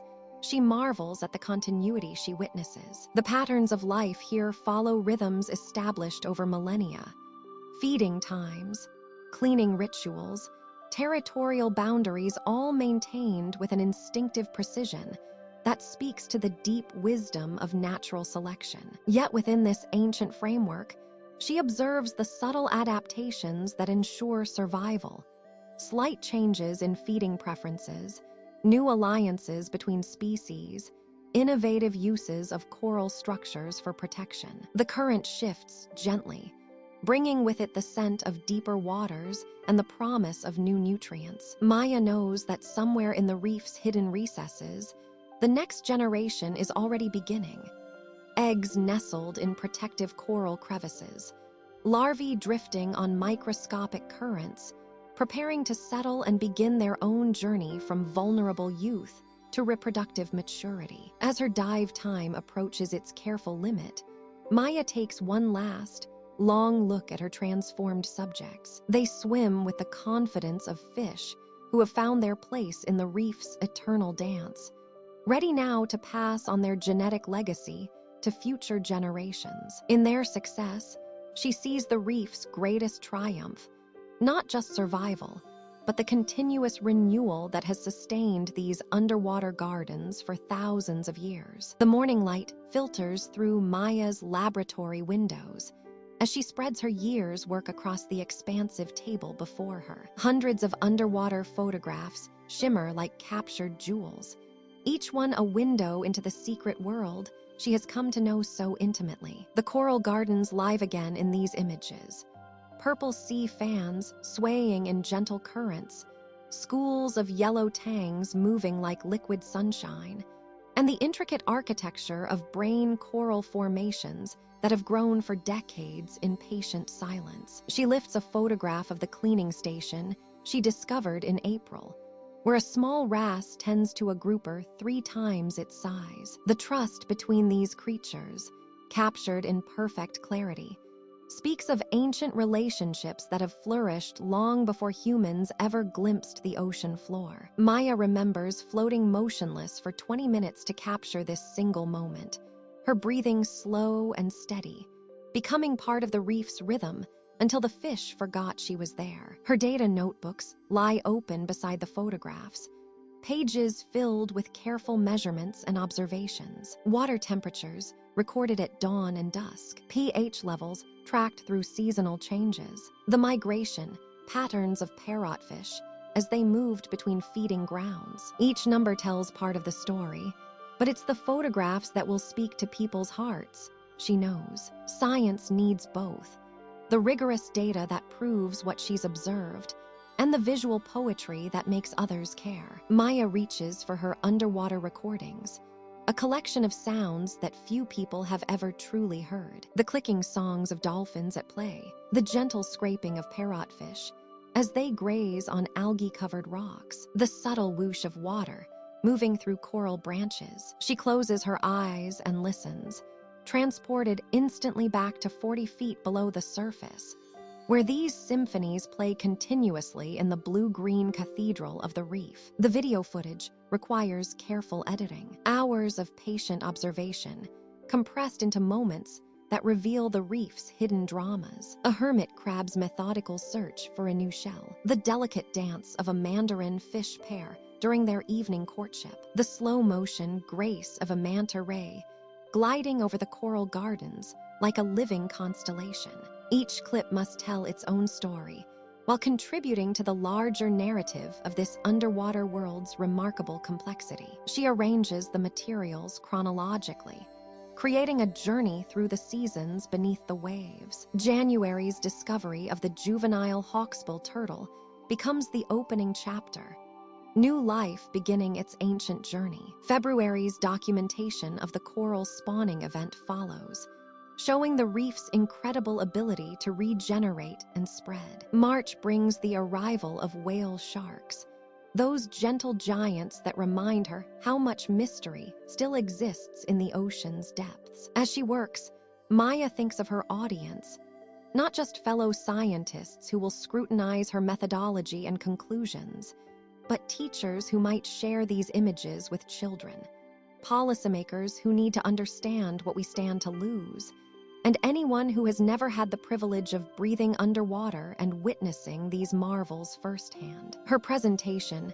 must speak to all of them. The late afternoon sun slants across her desk as she begins crafting her narrative. Each photograph needs context, each data point requires explanation, and every recording must be placed within the broader story of reef ecology. She writes about the delicate balance she has observed, how each species depends on others in ways both obvious and subtle. The cleaner fish that prevent disease, the parrotfish that create sand with their constant grazing, the coral polyps that build entire underwater cities, one tiny skeleton at a time. Maya pauses at a photograph taken during her final dive last week, a wide shot of the coral garden at sunset, golden light filtering down through the water column. In the foreground, a green sea turtle rests peacefully among the coral branches, while in the background, dozens of fish species go about their evening routines. It's a moment of perfect harmony, capturing everything she has come to love about this underwater realm. Her research will join countless other voices calling for ocean protection.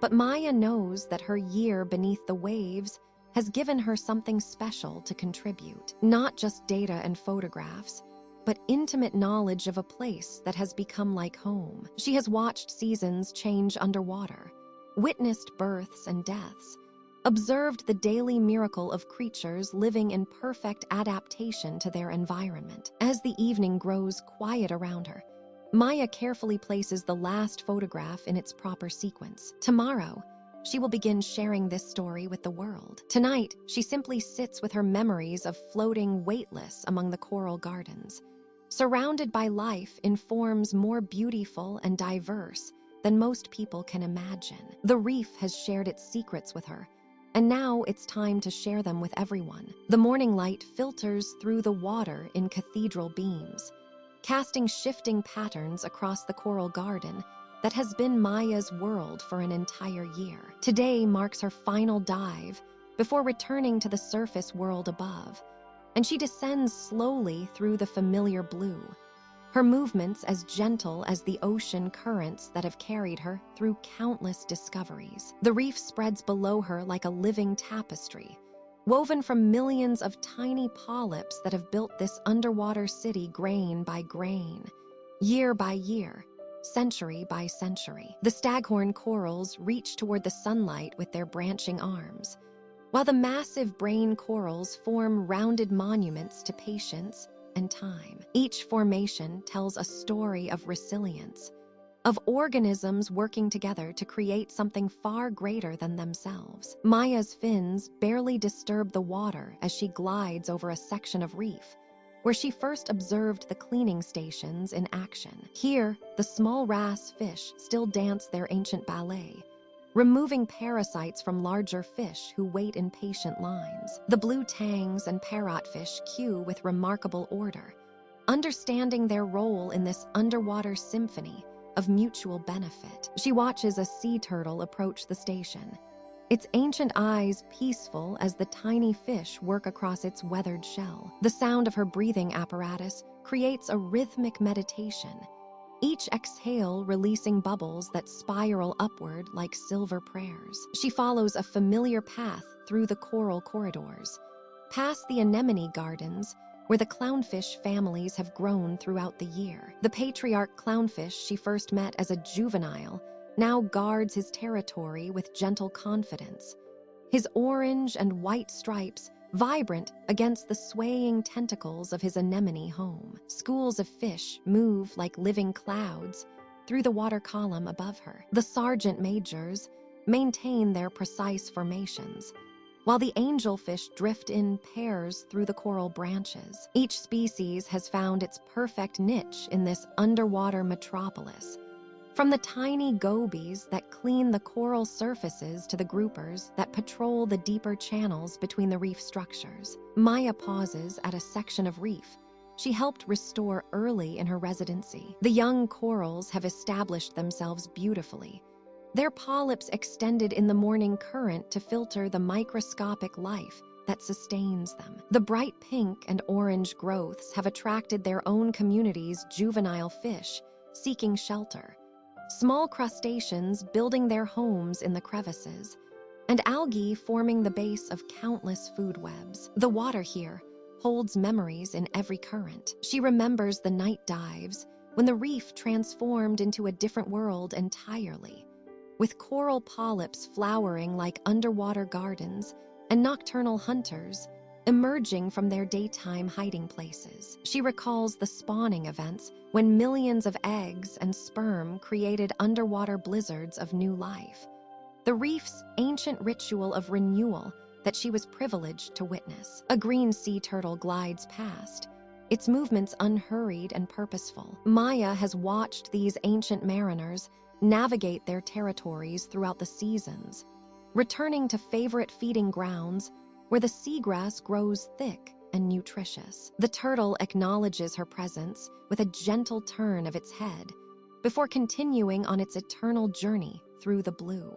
The reef's productivity amazes her still. In every square meter, thousands of organisms go about their daily business, the parrotfish grazing algae from coral surfaces, their beaks creating the soft, grinding sounds that have become the reef's daytime soundtrack. The cleaning shrimp wave their white antennae from coral crevices, advertising their services to passing fish. The filter-feeding sponges and corals strain nutrients from the current with microscopic precision. As Maya begins her slow ascent, she carries with her the understanding that this reef will continue its patient work long after her departure. The corals will keep building, the fish will maintain their territories, the turtles will follow their ancient migration routes. She has been a temporary observer in a drama that began millions of years before her arrival and will continue millions of years into the future. The surface grows brighter above her as she rises through the water column, but her heart remains connected to the coral gardens below. The reef has taught her about collaboration, resilience, and the intricate beauty that emerges when countless small actions work in harmony. Each polyp building its tiny calcium carbonate home, each fish playing its role in the ecosystem's balance, each tide bringing fresh nutrients and carrying away waste. Her year beneath the waves has been a privilege beyond measure to witness the daily miracles that unfold in these underwater gardens, to document the complex relationships that sustain one of Earth's most diverse ecosystems, and to understand her own small place in the vast network of life that connects all living things. The reef continues its ancient dance below her, eternal and ever-changing, a legacy of cooperation written in living coral and sustained by the endless rhythm of the sea.